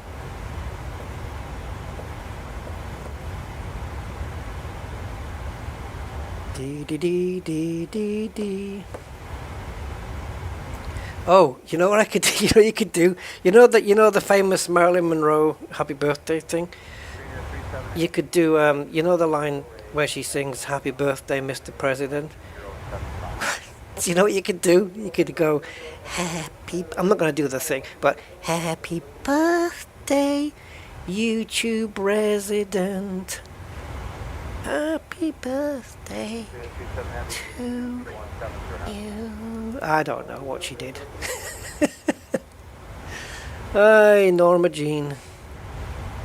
YouTube resident. That'll do, Mr. President. Still, I suppose Trump could always get Stormy Daniels to do his birthday thing. 2435. Oh my god. Alright, so this is the final approach chart, which I don't need until final approach. I don't even need it now, got all the numbers in. But I know the numbers, it's burned into my head, 557. Yeah, so that's the only number I need to plonk into this thing. There is no ILS frequency to put in because, although we do have a frequency, do we? Ah, no, we don't. See, I don't know what this is. Is this channel 80103? I don't know what the hell this is. I don't even know if that is... Whoa! God, this plane just lurched to the side and I just got a bit of motion, not motion sickness, but I really felt that. Oh, it just turned and I saw it out the window and I went... Whoa. You know that feeling you get when you're in a car and you're not driving, you're a passenger, and it goes over a crest and your stomach just goes up a little? Yeah, so anyway. Uh-oh, don't freeze. Don't freeze. Thank you. I wasn't panicking on that one, but yeah. So, frequencies. There's no beacon or VORs nearby either that we can latch onto. Not even if there was, it's not like I would know how to do it. But normally at the airport you... Oh, wait a minute. Would it be on the airport info? Probably not. No. No, these are just radios. There's no VORs or anything in the area. Yeah. Oh, that's what you can be an air hostess. Where's me cheese and onion sandwiches? Yeah, so there's even like a VOR frequency here which we could put in if there was one nearby. That maybe there is one nearby. I actually don't know, but there's certainly not one on the approach. Let's have a look. The star we're using is OMVAR 1, right? And the runway is over here. So we're going to be going, remember Bupo? We're going to be flying up to Bupo, and then we have to manually direct the plane around to the final approach, which is this one, ICDEB. So from Bupo to ICDEB we have to do that bit manually. Not a problem. Piece of cake. We could actually pin these. If we pin it, where does it go? So if I pin the star and I pin the final approach, now what? Oh, pinned. Oh, you have to go into each one though? Okay, so now we go to, alright, so we can go from there to there. Oh, okay, that's fine. Yeah, so you can see here in the star we have, we're going via OMVAR as we know, and then it's Dutil, Scala and BODPO, which is what should match up on here. Let's have a look. Dutil, Scala and BODPO, and then we have to do a manual vector over to ICDEB, which is the final approach. Makes sense, right guys? Yeah, so ICDEB, Ulbom, Kisik, and then the runway. ICDEB, Ulbom, Kisik, and then the runway. So nice and easy. And we have a constraint here at 1220, which is okay, fine. We'll do that. We're not even at cruising altitude yet. We're still climbing. And we will reach top of climb in about 40 something miles. Well, it will be 40 miles in a minute. It's taken its time to get up there. Alright. 90 minutes. Do a stream on my birthday. Yeah, I probably will, because I think it's either a Friday or a Saturday or something. Let's have a look. Oh, it's a Sunday. Oh, well, yeah, Sunday. So it might not be elite on Sunday. I might pick something, or it might be elite. I don't know. We will see. Birthday stream. Who knows? I might stream it naked. But you don't see me on camera anyway, so it makes no difference. The only difference is I'll get cold. Alright, have a good evening out, and yeah. Make it a good one. And then you can recover tomorrow with your massive headache that you're going to get.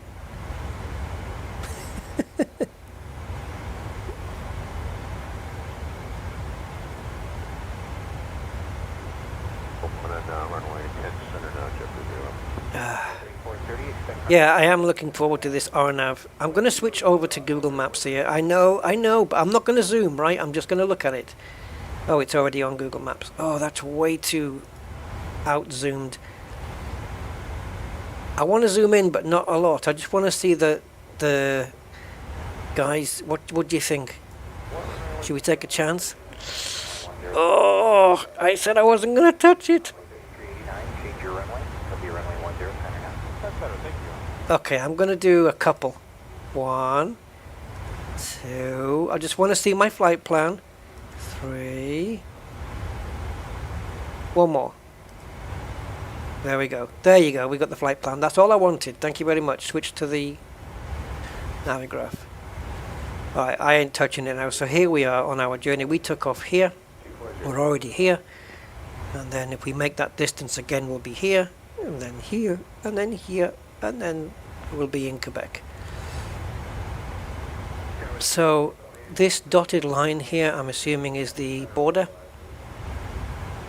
The US-Canadian border.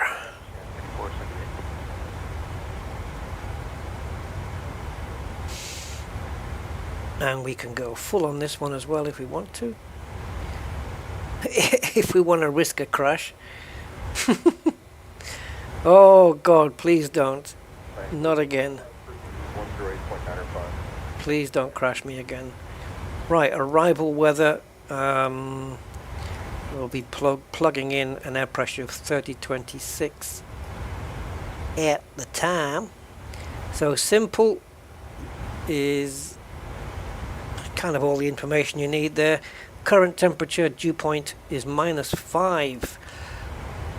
Yes, which is here. So everything's in the METAR anyway. You've got your wind information there. It's going to be blowing from 240 degrees and at 14 knots, and that should reflect here. And then your inches of air pressure at 30.26 is there. I don't know what the A is. A for air pressure or atmosphere, or I don't know. And any remarks? Yeah, it's got skiz 1, skiz 4, 2. I don't know what the AC2 is. Not sure about that. I believe this is relating to the visibility, 25 statute miles, right? But normally when you get good visibility of like 10 miles or more, it comes up with 9999, and that tells you got good visibility. So I don't know what, why would you put 25?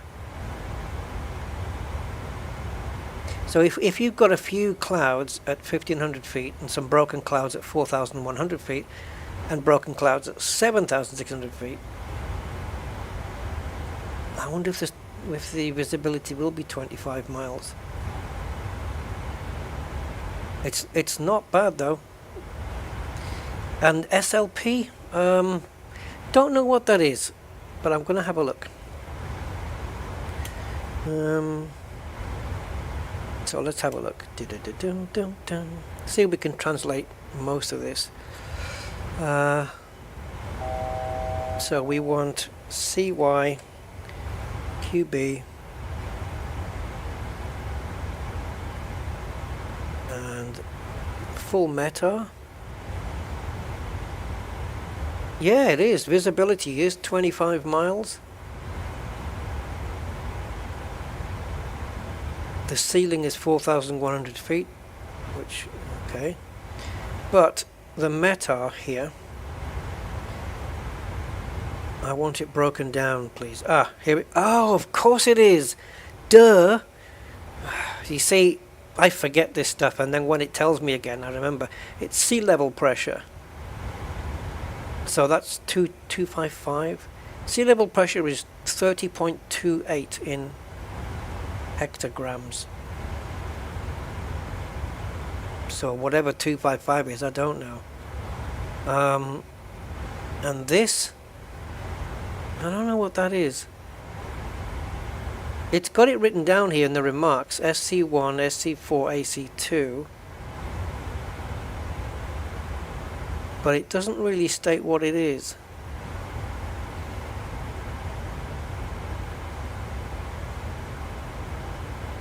SC1, SC4, AC2. I'm just looking at on a website. It's a basically it's a METAR decoder. But I'm sure I've been to one where it actually shows you all the initials that you could, all the you know, like BKN, FEW. It shows you everything what they mean. But SC1, I'm going to see if I can get some further info on that. So Meta,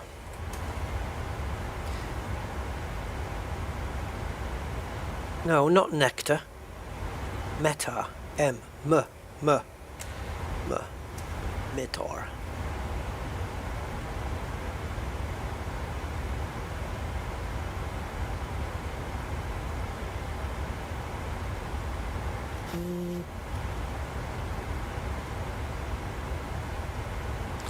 Sea level pressure density? What? Yeah, well, it's not going to affect me, guys. It's beyond my pay grade, so I don't actually know. Right, let's stop looking at this.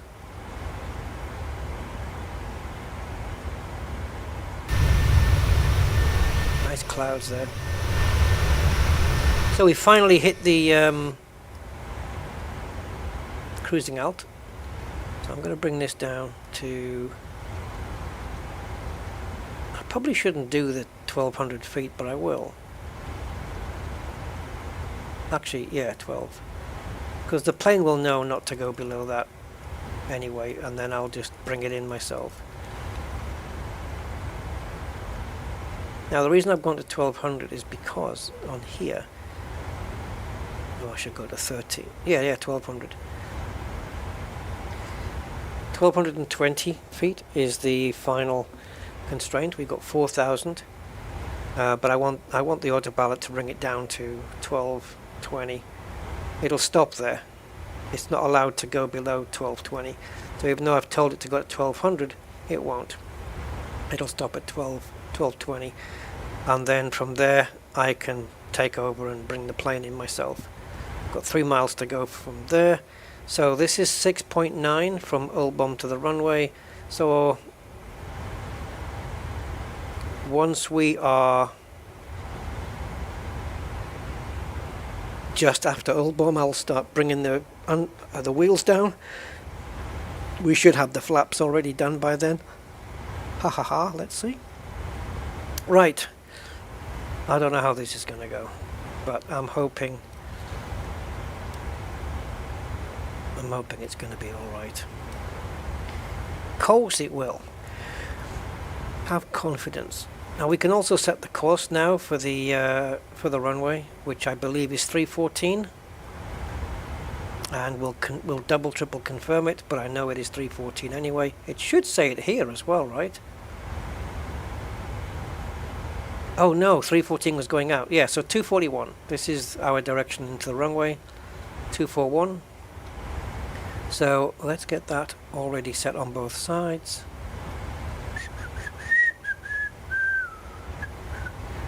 .241.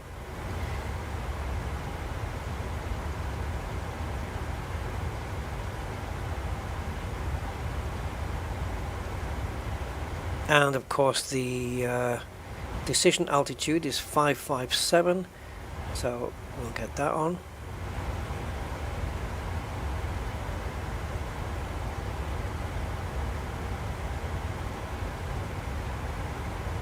Oh, went past it.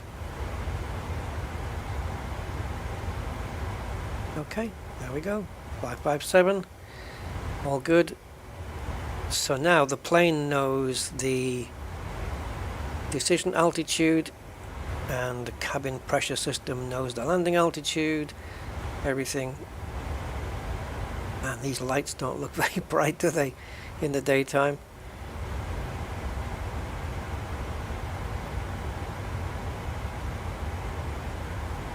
I didn't use the landing lights on the runway, did I? No. I didn't use the taxi lights either.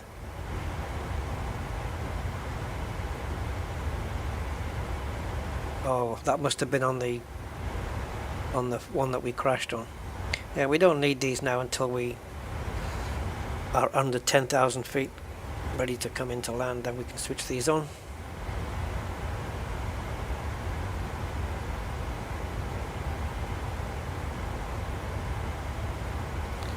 All good. Nothing for us to do now, except wait. So how many miles is there to... Oh yeah, it was this button, wasn't it, that lights up the keys on the FMC. Oh no, this one, sorry. Don't need that one. Cool, so in the legs then,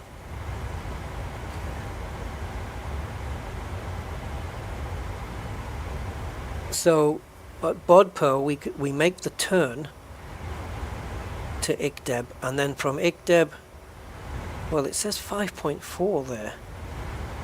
Okay, but anyway, from ICDEB to the runway, it's 5, 6, 7, 8, 9, 10, 11, and then we've got 12.2 miles. Okay, 12.2 nautical miles, which has got nothing to do with this number here. But yeah, 12.2 nautical miles. I'm going to start, like I said, before we do the turn, we'll get the flaps down to 5, make the turn to ICDEB, and then in the last 12 miles, we'll get the flaps down and down and down until we get them to the final approach configuration, which will be 30. So if we go to the index and go to approach, we have 3 choices here we can make. I tend to do the flaps 30. If we do flaps 15, then we'll be landing at that speed, and if we do flaps 30, then we should be landing at that speed, and blah blah blah blah blah. I prefer to do flaps 30. Flaps 40, I guess, maybe for a shorter runway, and I would confirm it in here, like that. And I'm going to use, it's a long runway, so we only need auto brakes on set to 1, if at all, but I'm going to put them on anyway. And we should be good to go. That's not the best seat in the house, that one, is it? You got a better one? Yeah.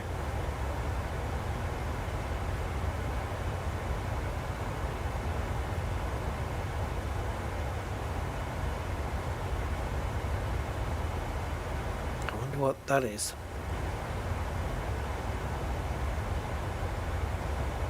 I guess that's like looking out of the window with a pair of binoculars or something.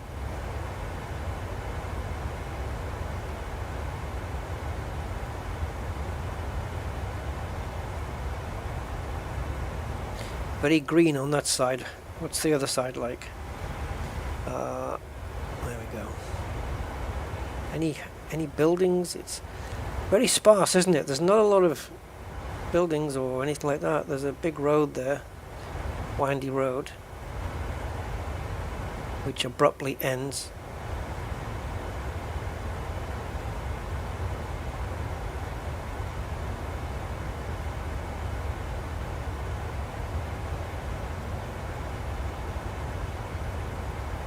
We are on live weather, right? Yeah, live weather, real time, everything. There's not a cloud in the sky. That's because we are above most of them. We are above most of them. Yeah, if once we descend, we'll certainly be seeing clouds for sure. Oh, we got Wi-Fi installed? We got the Wi-Fi aerial thing. I didn't know we had that on. Okay. That's a big Wi-Fi aerial, eh? I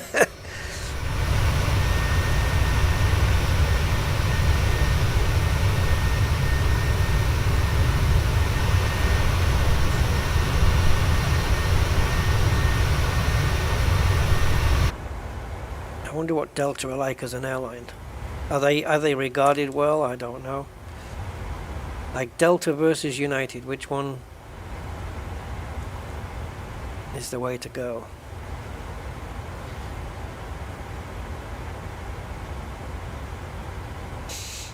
And isn't there another one, a carrier fleet in the States? Blue, is it Blue something? Or am I dreaming? I'm not sure. something blue or blue something. Not sure. You know what? I'm not taking the P here, but I'm surprised there isn't like a Patriot Airlines or a Freedom Airlines or something like that. I love how they've got a missile called a Patriot though. Or is it UK that has that though? The Patriot missile. Can't be a UK thing, surely. But that's the ultimate putting the finger up at whatever that missile's going to hit. Yeah, that's the way to do it.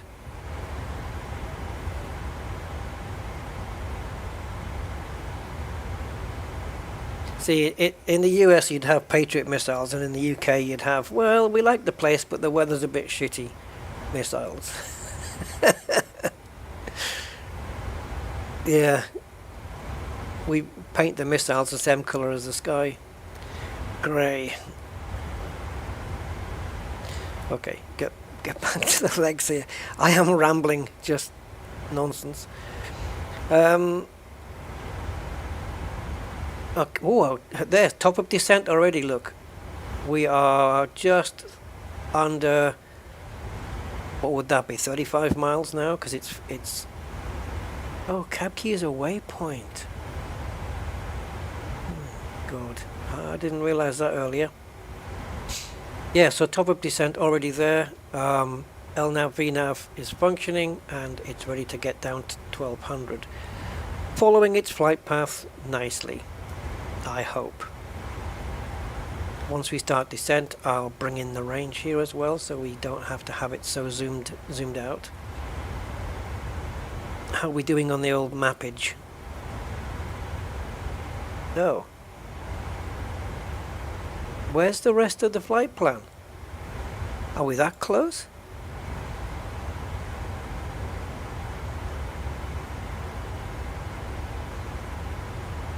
Yeah, there it is. That's more like it.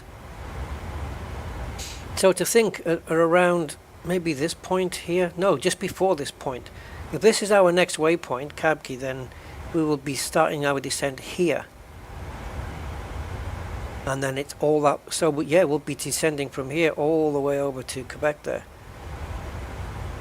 But hold on, that means if you look where the borderline is, we will be descending while we're still in the United States. So Quebec's not that far over the border, in Montreal even closer. Montreal, yeah. And Quebec is just not that far out either, I guess. Oh, okay. I wonder how long that drive would take, Montreal to Vermont. I wonder how many hours that would be in a car. I'll bet that's a fairly cool journey as well. Or Montreal to New York. Just going up here, up these interstates.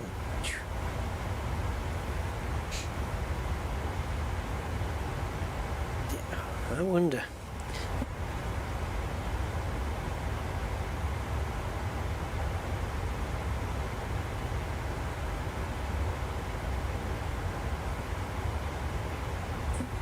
Okay, so according to Alexa, New York to Montreal by car is 5.5 hours.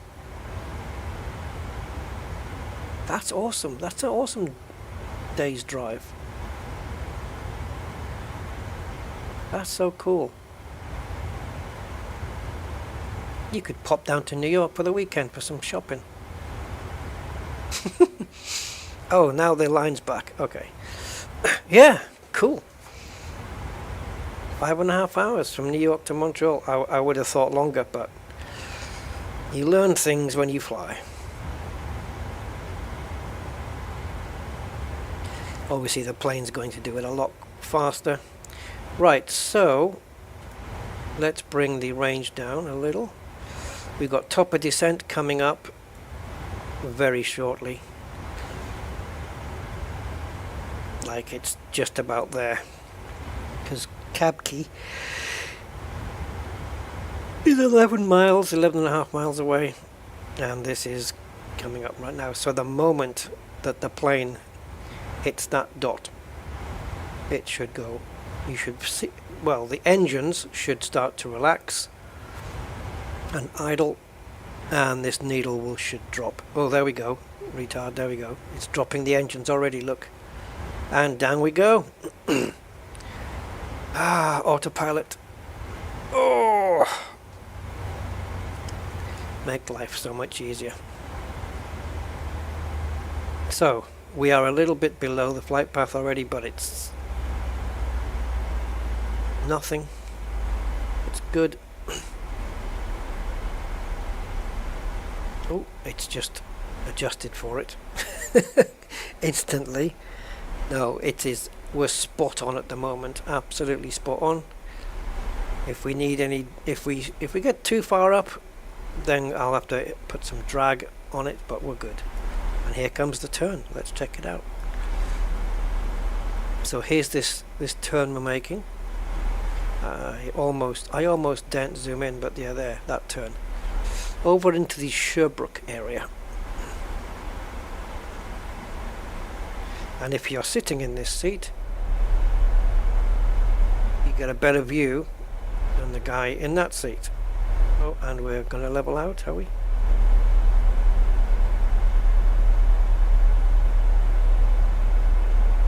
It's good, you can be a passenger as well. Leveling out now. Oh, maybe not. And then we have to make a right-hand turn as well.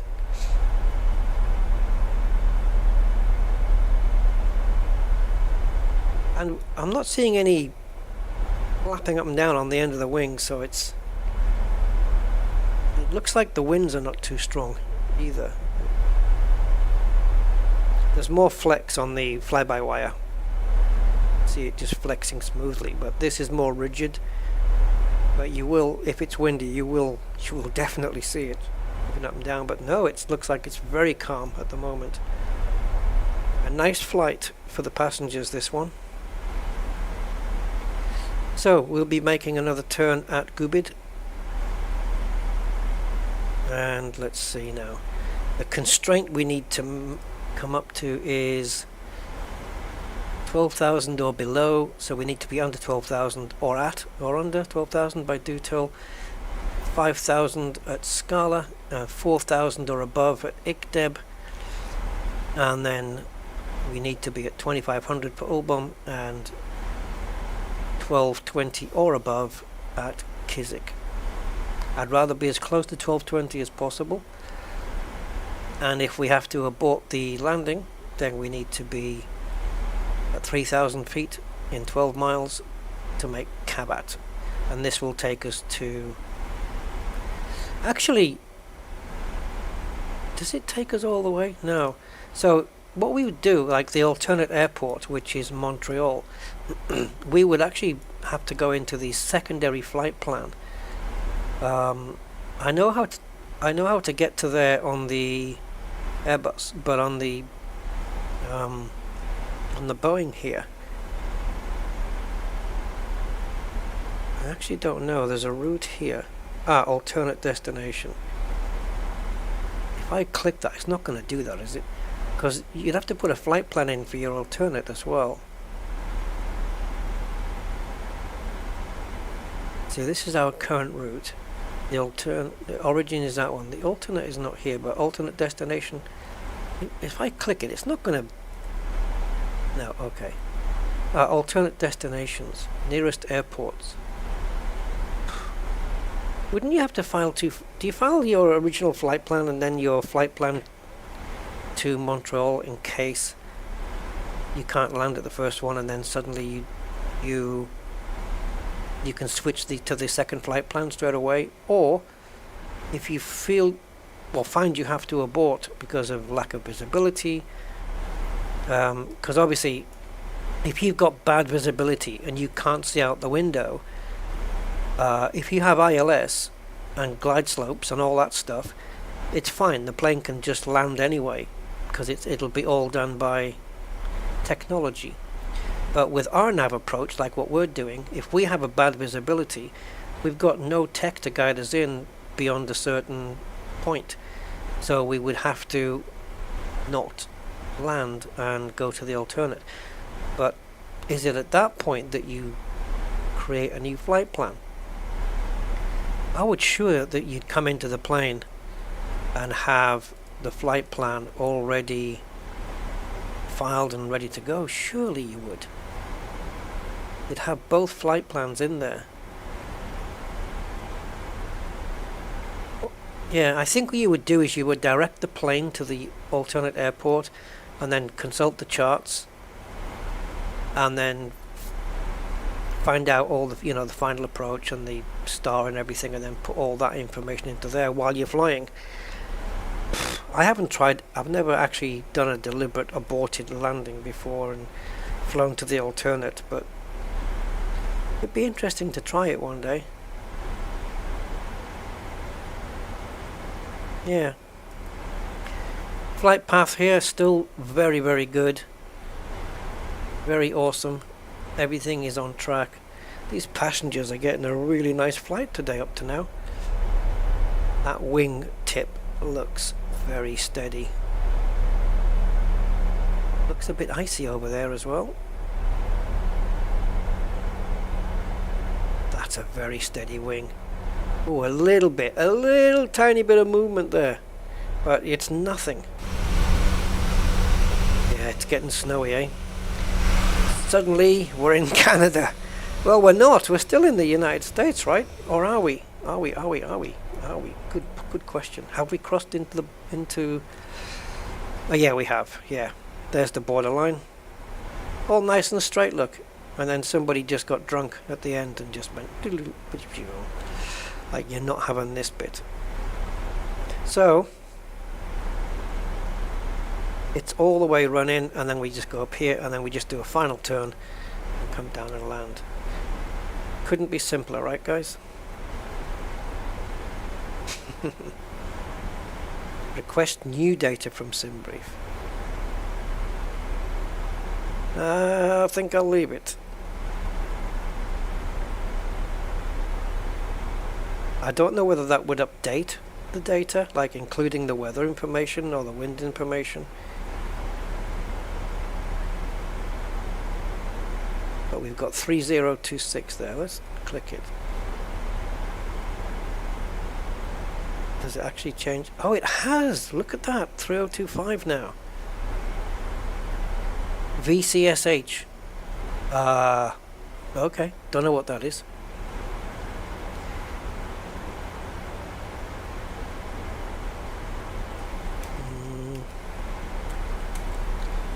Give me a sec, guys. I'm trying to juggle about 3 different windows here.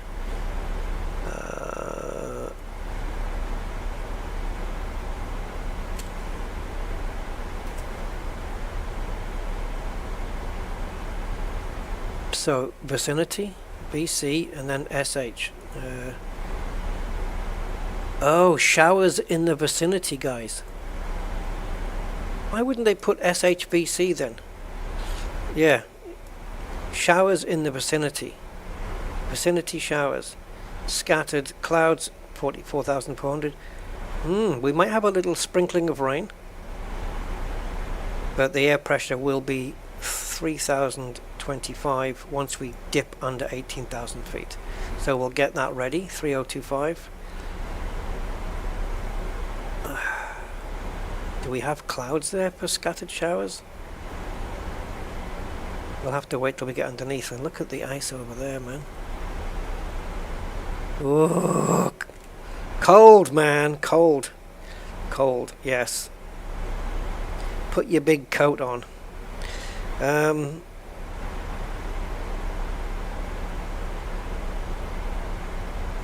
So we got a few remarks here. SH, showers, distance, north to northeast, right? Yeah. So yeah, showers in the vicinity doesn't mean we'll necessarily come across them.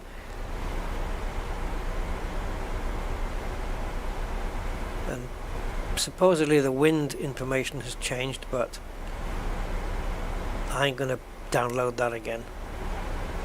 I could download the wind information and reprogram it back in, but nah, I'm good. We could just go into the descent wind request again. So hopefully it hasn't changed too much since last time. Man, look how the scenery changes from green to white.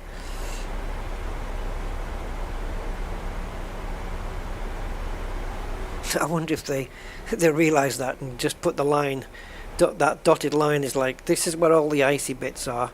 So you can have that and call it a different country. We'll keep all the green bits. It's like as soon as you cross the border, like just, it changed.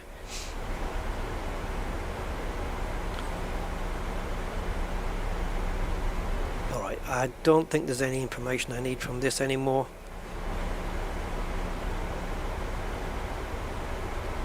So Kiswick 2.9 nautical miles away from the runway, which means if you haven't got your gears down by that time, it's well, get them down now, basically. No, there we go. So that's where we are, and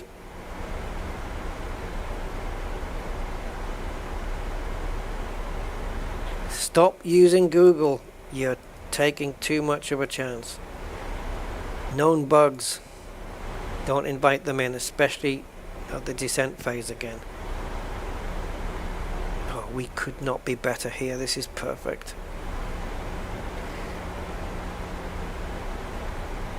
The other thing I don't know is what these two green circles mean. They look like those top of climb, top of descent markers, but I don't know what they mean here.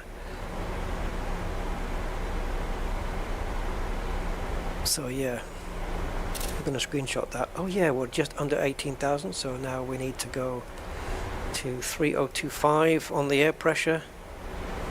So let's do that, so the plane knows its exact altitude. There we go, 3025, correct? Correct. And in the descent page, I think it's got everything it needs. Detail, 12,000 feet, speed,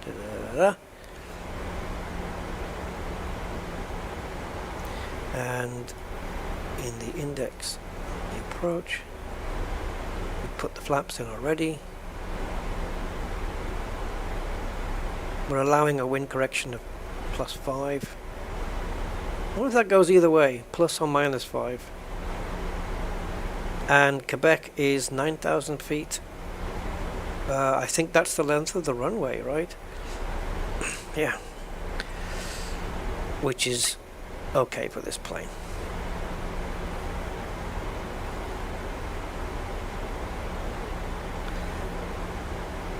So auto brakes, I'm going to have it on 1. I could calculate it in here, but I don't know whether I want to. Let's import everything from here. So we've got LaGuardia. The runway we're coming in on is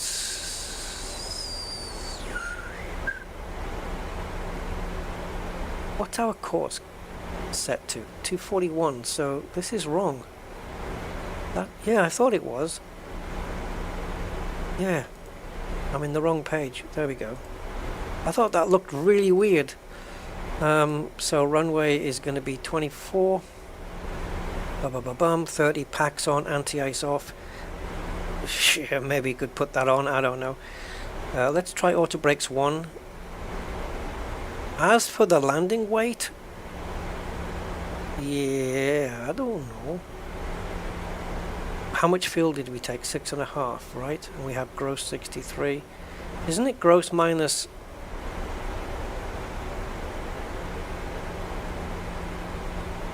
I actually don't know this.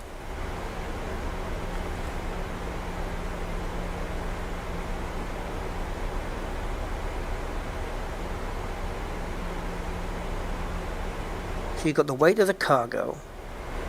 Let's call that 4,000. The passengers, no idea what they all weigh. How do you work out or roughly calculate your landing weight?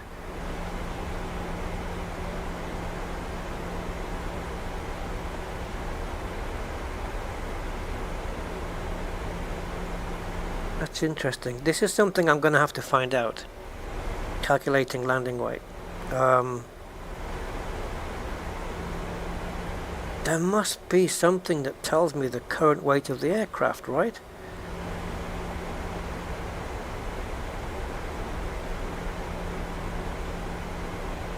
Yeah, this gross weight changes as we... This has to change as we fly. So, I don't know.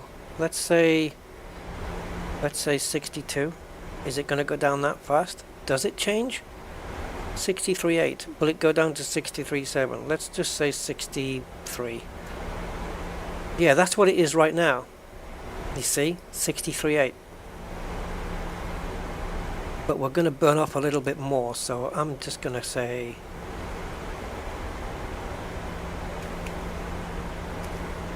I'm going to go 63.7. Auto brakes 1, reverser all operational, I guess. We don't have any non-normal conditions. VREF add. Yeah, I might be 5 knots too quick, so we'll counter for that. Go. Whoa! Okay, we might need auto brakes 2 then. Let's try it with auto brakes 2. Yeah, I'm safer with that one. If the weight is correct, because we are full, we've got a full passengers. Yeah, I'm going to go auto brakes 2. Bit more stopping power then. Okay, I was wondering what it was doing at 10,000 here, but yeah, do tell is 12,000 or below, so that's good. What it will not be allowed to do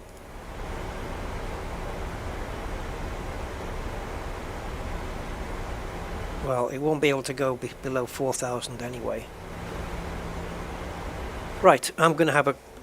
Captain's just going to walk over to the bathroom and be right back.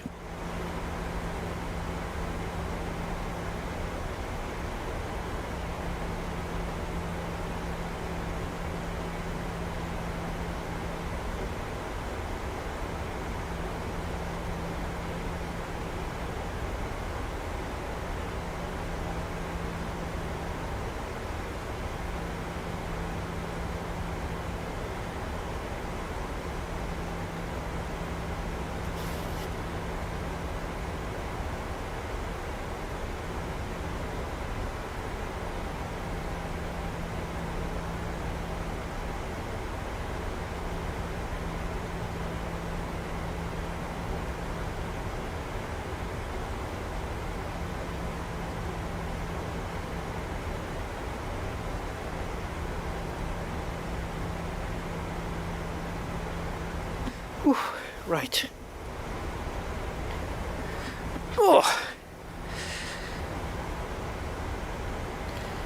Right, so we've got another little turn to do at detail, another one at Scala, and then we're just going to fly straight ahead until I tell the plane to turn round.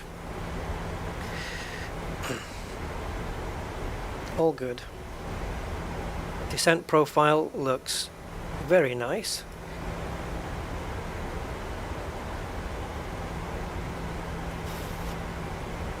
Let's take a look outside. Yeah, it's snowy, isn't it? I like the way that the snow just lays in squares, rectangles and fine shapes. It's because it's all trees there, look. It's all around us, just trees. Oh, God! That, oh, sorry, just it threw me off there. I heard the wind and then I heard the plane turn like that and I thought, did we just get blown around by the wind there? Do we have any... It looks very calm, doesn't it? The wings are not moving around.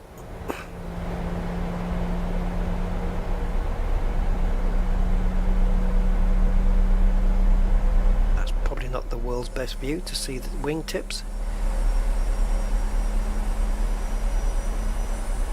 bit of thrust application here. I just want to make sure that we don't need any drag. No, it's all good.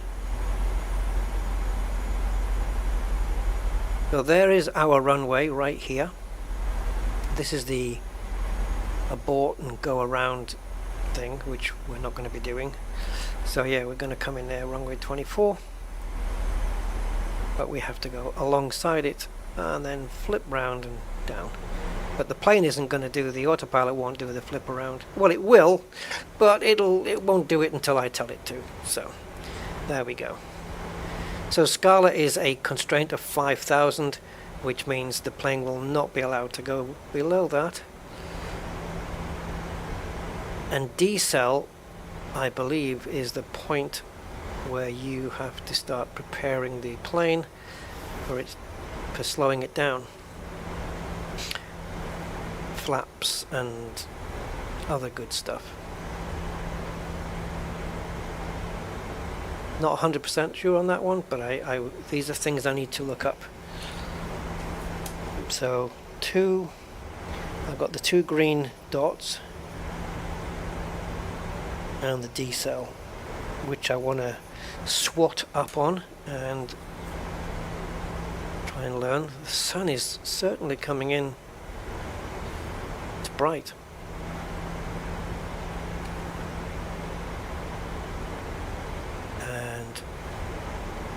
Here,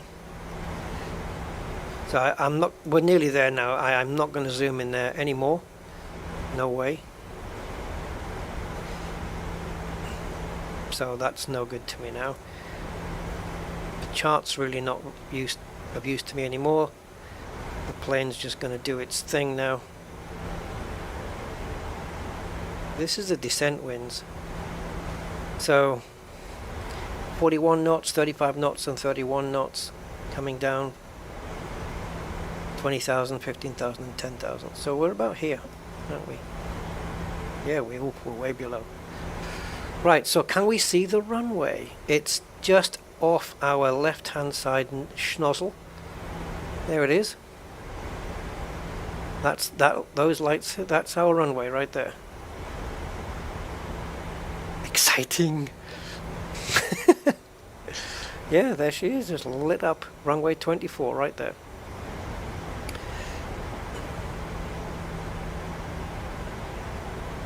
So we're past the decel point now. Now we can go down to flaps 5 when we're under 250 knots, and we're at 219 now. So I could go to flaps 5 right now. It feels like it's a little bit too early to do that. We are on profile and there's no drag required. And that's another thing, you know, is like, when do you start the flappage?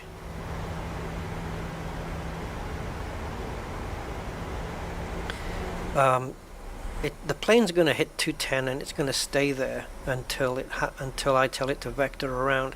So I think before I tell it to vector around to ICDEB, I'm going to tell it to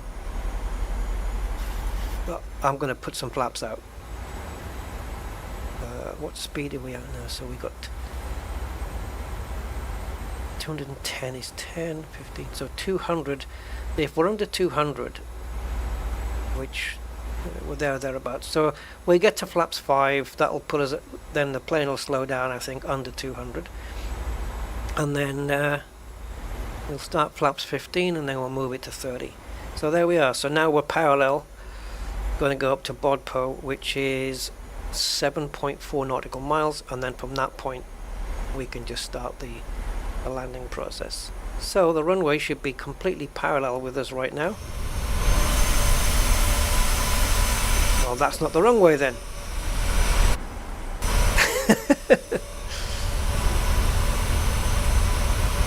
Hold on, get back in. Are we parallel with the runway? Yeah, so, oh, okay. So that wasn't the runway then.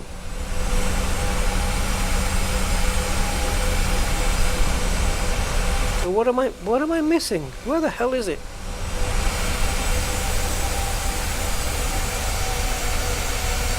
That must be a different runway at the airport then. Maybe ours isn't lit up, but we are parallel with the runway now. But okay, fine. I'm sure it'll come into view. It better. What's the runway layout for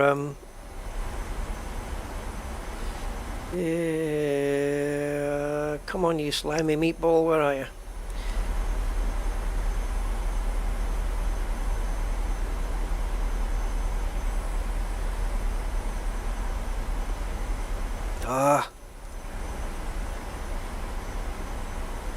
We must have been looking at this one, 29 to 11. Okay. So I didn't see any lights on our runway then. Right, so we're just coming up now to Board. I'm going to just bring the range down again. And then we need to tell the plane to turn around for ICDEB. So now I'm going to put flaps 5. Get the plane slowed down for the turn.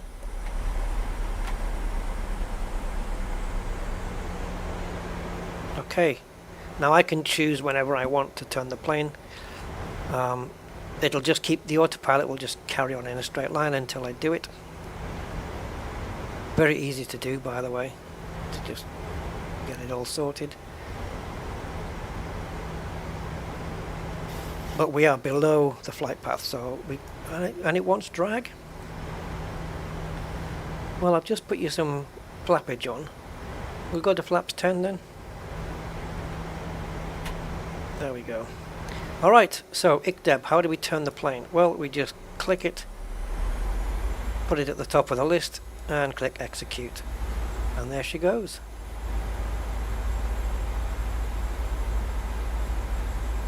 Once we've turned, we'll get the plane to flaps 15 or 25. 15 I would say, and then 25, and then as we get up close, we will switch it to flaps 30 for the landing.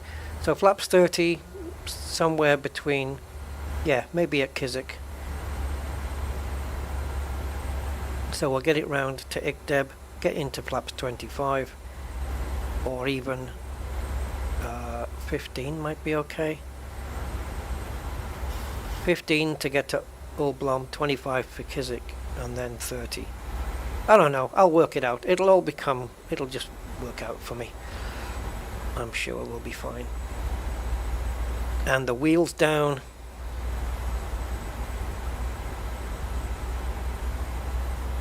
About 2 miles,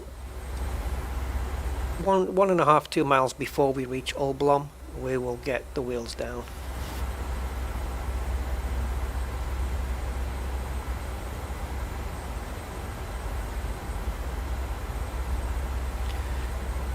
Now, as for those showers, it looks really nice out there, but as for those showers, I don't know.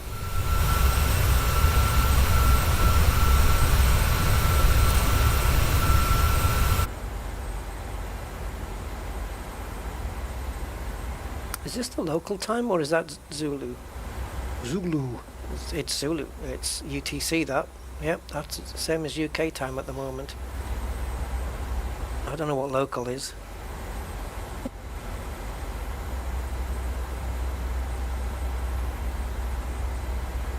Okay, so it's 6 hours back. It's 3:45. Sorry, 4 hours back. Yeah.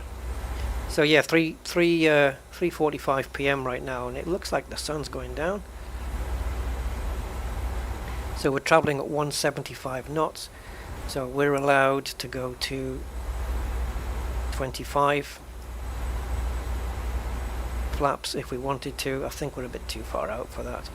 Could go down to 15 now though.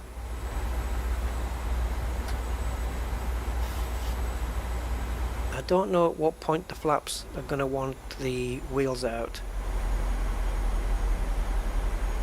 If it starts to cry and moan, then we'll know. But we're still like, I don't know, 3, 7. We're still a fair distance from the runway. We're going actually really slow at the moment. See this ref here? That's the speed we're going to be landing at. I don't want to put any more drag on this plane. I'll quite happily keep it at this rate for now. See, we've got a good amount of flaps going on there. Probably a little bit too much. So this is our final turn then onto the runway. And I don't know whether approach mode will work here. It's going up now.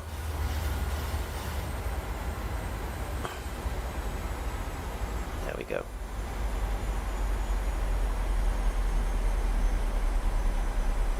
Oh boy, please don't go wrong. Okay, now it wants the gears. I knew that the flaps were going to put too much onto it. So I'm going to come up on the flaps a little. Or maybe not. I'm going to bring the gear down.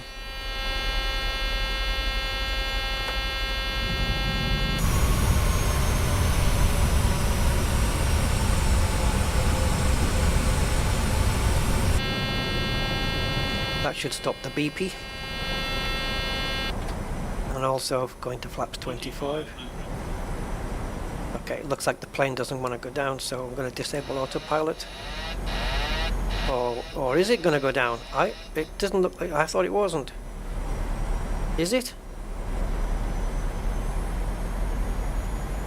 Come on, don't mess me around here, buddy. You need to go down.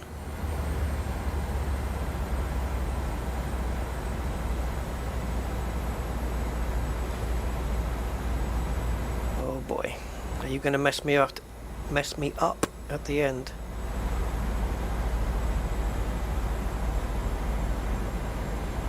Yeah, I hate this part. I hate it when the autopilot decides it's going to go up again.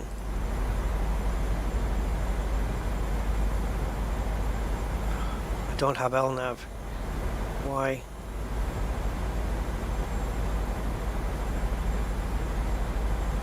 I don't know if the plane's going to make it now.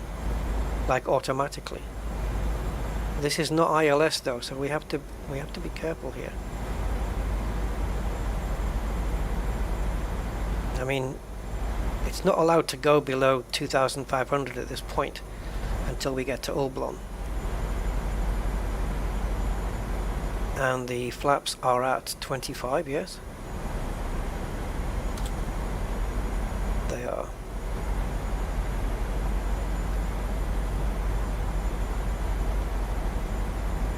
Okay, it's back. There's the runway.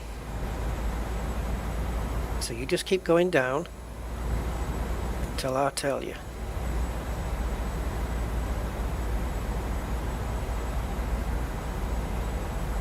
Okay, I think we're going to get the plane into the landing configuration now. Full flaps.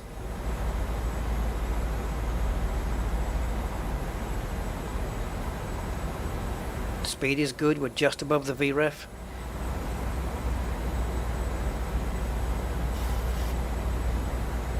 Might be a little slow, but at least. So the plane is going to go down to at least 1220, and then I'll just have to do the rest myself, because we don't have a glide slope and all that stuff.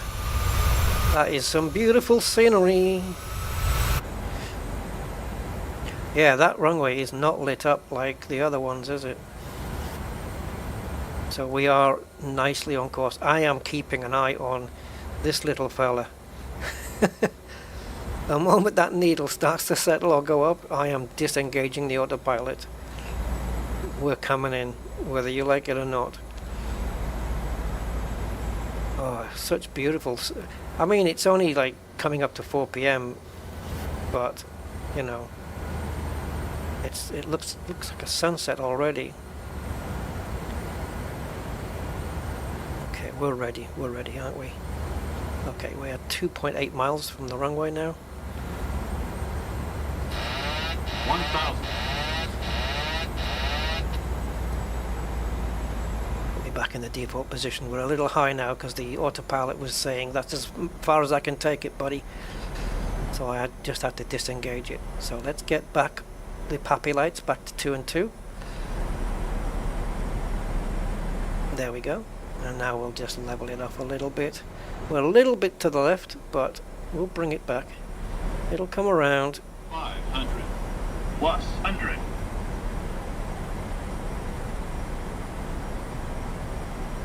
Minimums. Continue. Now don't worry if it says too low now. When you get to a certain closeness, the PAPI lights are not really that accurate anymore. So we need to be at 50 feet when we cross the zebra crossing thing. Threshold, there it is. Is it going to call it out? I don't know. 100. 50, come on. 50. Yeah, just about. 30. 20. 10.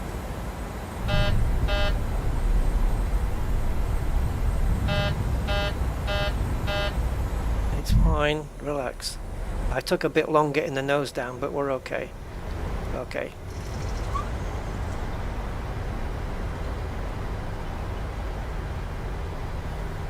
Let's get it down to 70. Take off the reversers. We're down. RNAV. That was an RNAV landing. Yeah.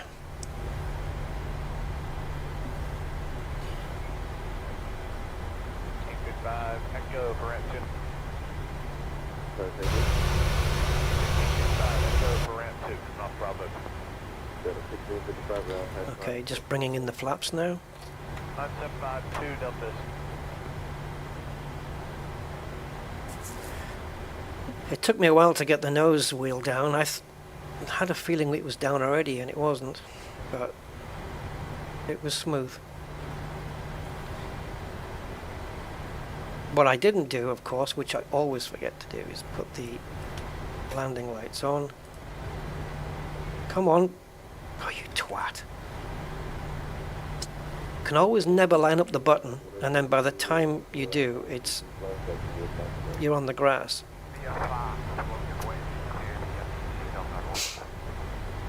Okay, so all the lights are on now.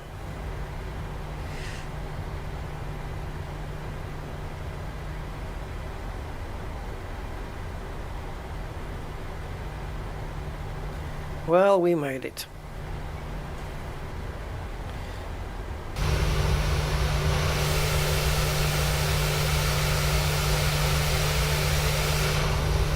(737-800) landing in Quebec without a glide slope or an ILS. Yes. I'm not sure what that red message was. Did we have drag on? Oh, we did. We had the stabilizers on. Okay. Endeavor 5435. Didn't really need them on, to be honest. What now? Go away.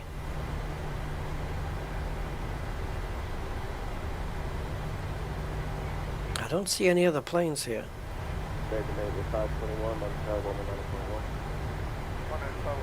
Oh, did I not have? Do I not have FS till running? Or did it cancel it? Oh yeah, okay. Maybe I don't have any traffic running. It cancelled itself out after the Alt F4. So we've had no traffic. But I'm going to put the planes in right now. We're at Echo 3 now, and we're going. Pointless, but I want them in. After the Boeing 757 ramp 3 Delta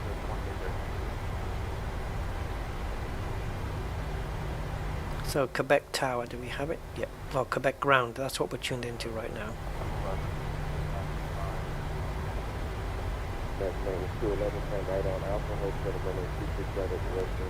So I can see our parking gates. I just don't see where the other planes are.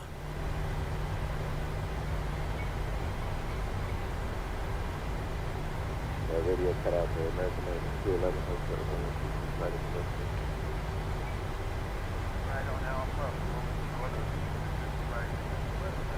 This was happened last time we had the flight in. There was, like, we were the only planes, like we were being taken to a gate or it's quarantined or something. Maybe Quebec really is this quiet right now. Who knows?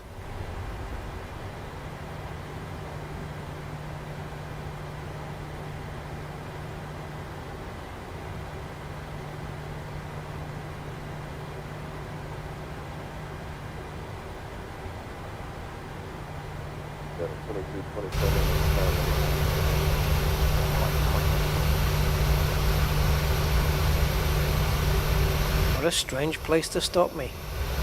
That means there's no jetway. Why would you stop me here? That's ridiculous.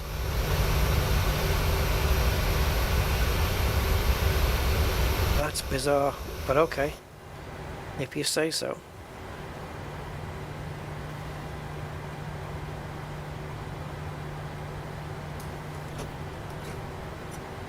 American maintenance 211 on side 109.1.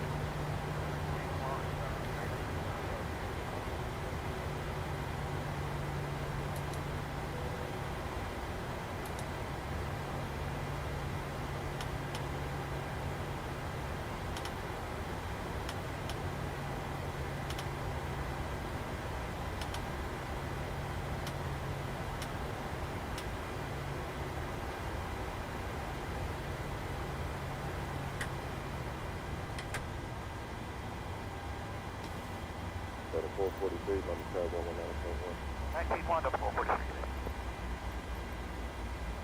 The boarding requested.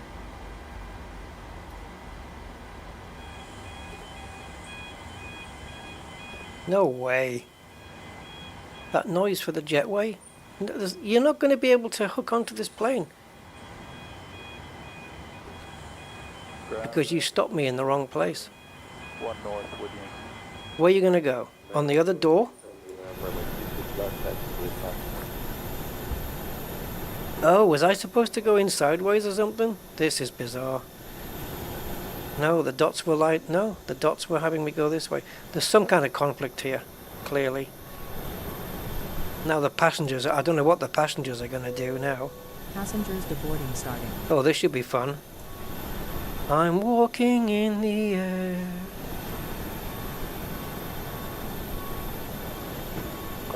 If I was you guys, I'd get out the back. I could have changed it to stairs instead of the jetway, I suppose. But I just assumed that it would know that because we're not actually at a gate properly, that it would bring stairs anyway. Oh, okay, it's not showing anybody. Whatever.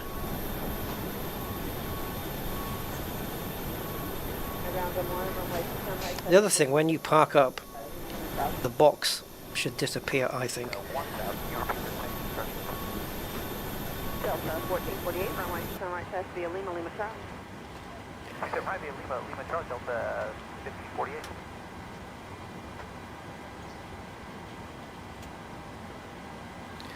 Okay.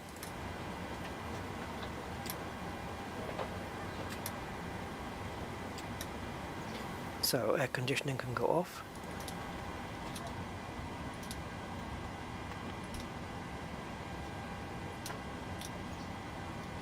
Hydraulics off.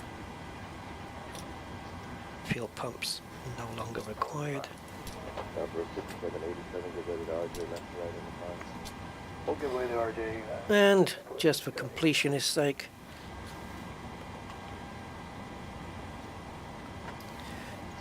we can request ground power when we put the chocks on. Maintenance 521 at Victor 21 North. Yeah, I could have requested stairs from here, but then GSX wouldn't have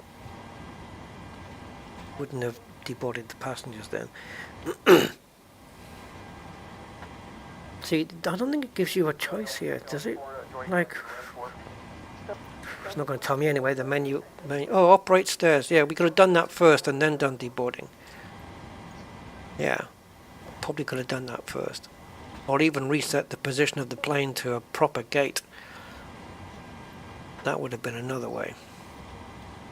Right, so we have ground power. Company 717 from your right. We do. So we'll switch to that and turn the APU off. And blah blah blah. And we can turn off the nav. Delta 01, heavy around taxi 9 to 8. Mike 8, Delta 201. Yeah, that's pretty much all we can do. And then the passengers get out and we shut off. Ah. Turn the radio off.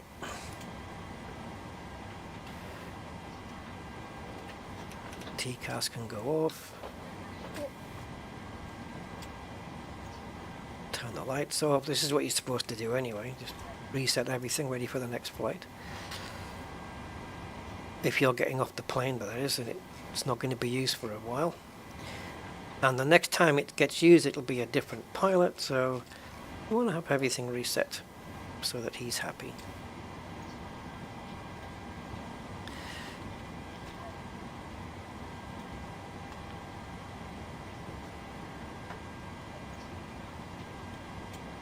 What else? Brakes are done. Lighting is reset. I think that's it. I don't think there's anything else up here other than these lights, which will turn off later.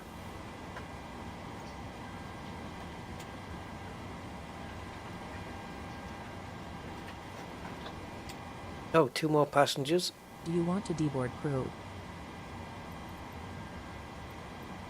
Yeah, let's get everybody out. Crew deboarding starting. These guys are only halfway through taking the bags out. And everybody's off the plane already.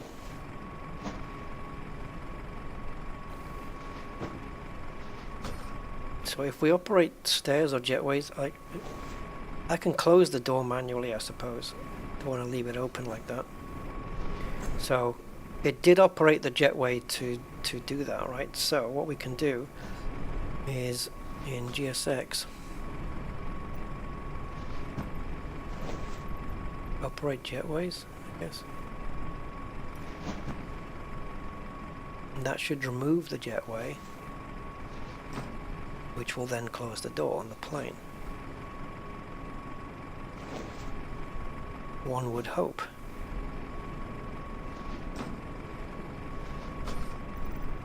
It hasn't said anything though.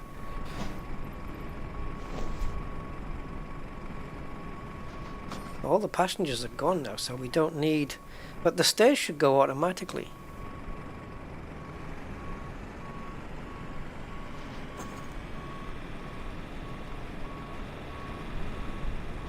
Yeah, I don't know. I wonder what that's all about.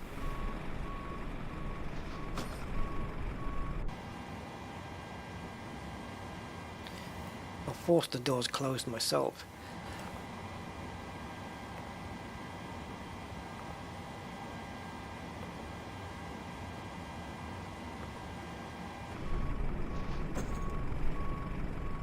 There you go, you can keep your stairs there if you want. We're done. Come on guys, get everything off. The people at the back are already done. Cheers.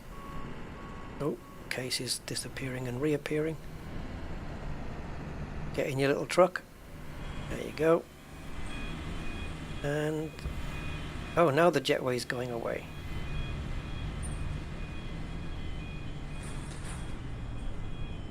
I'm guessing the stairs will follow.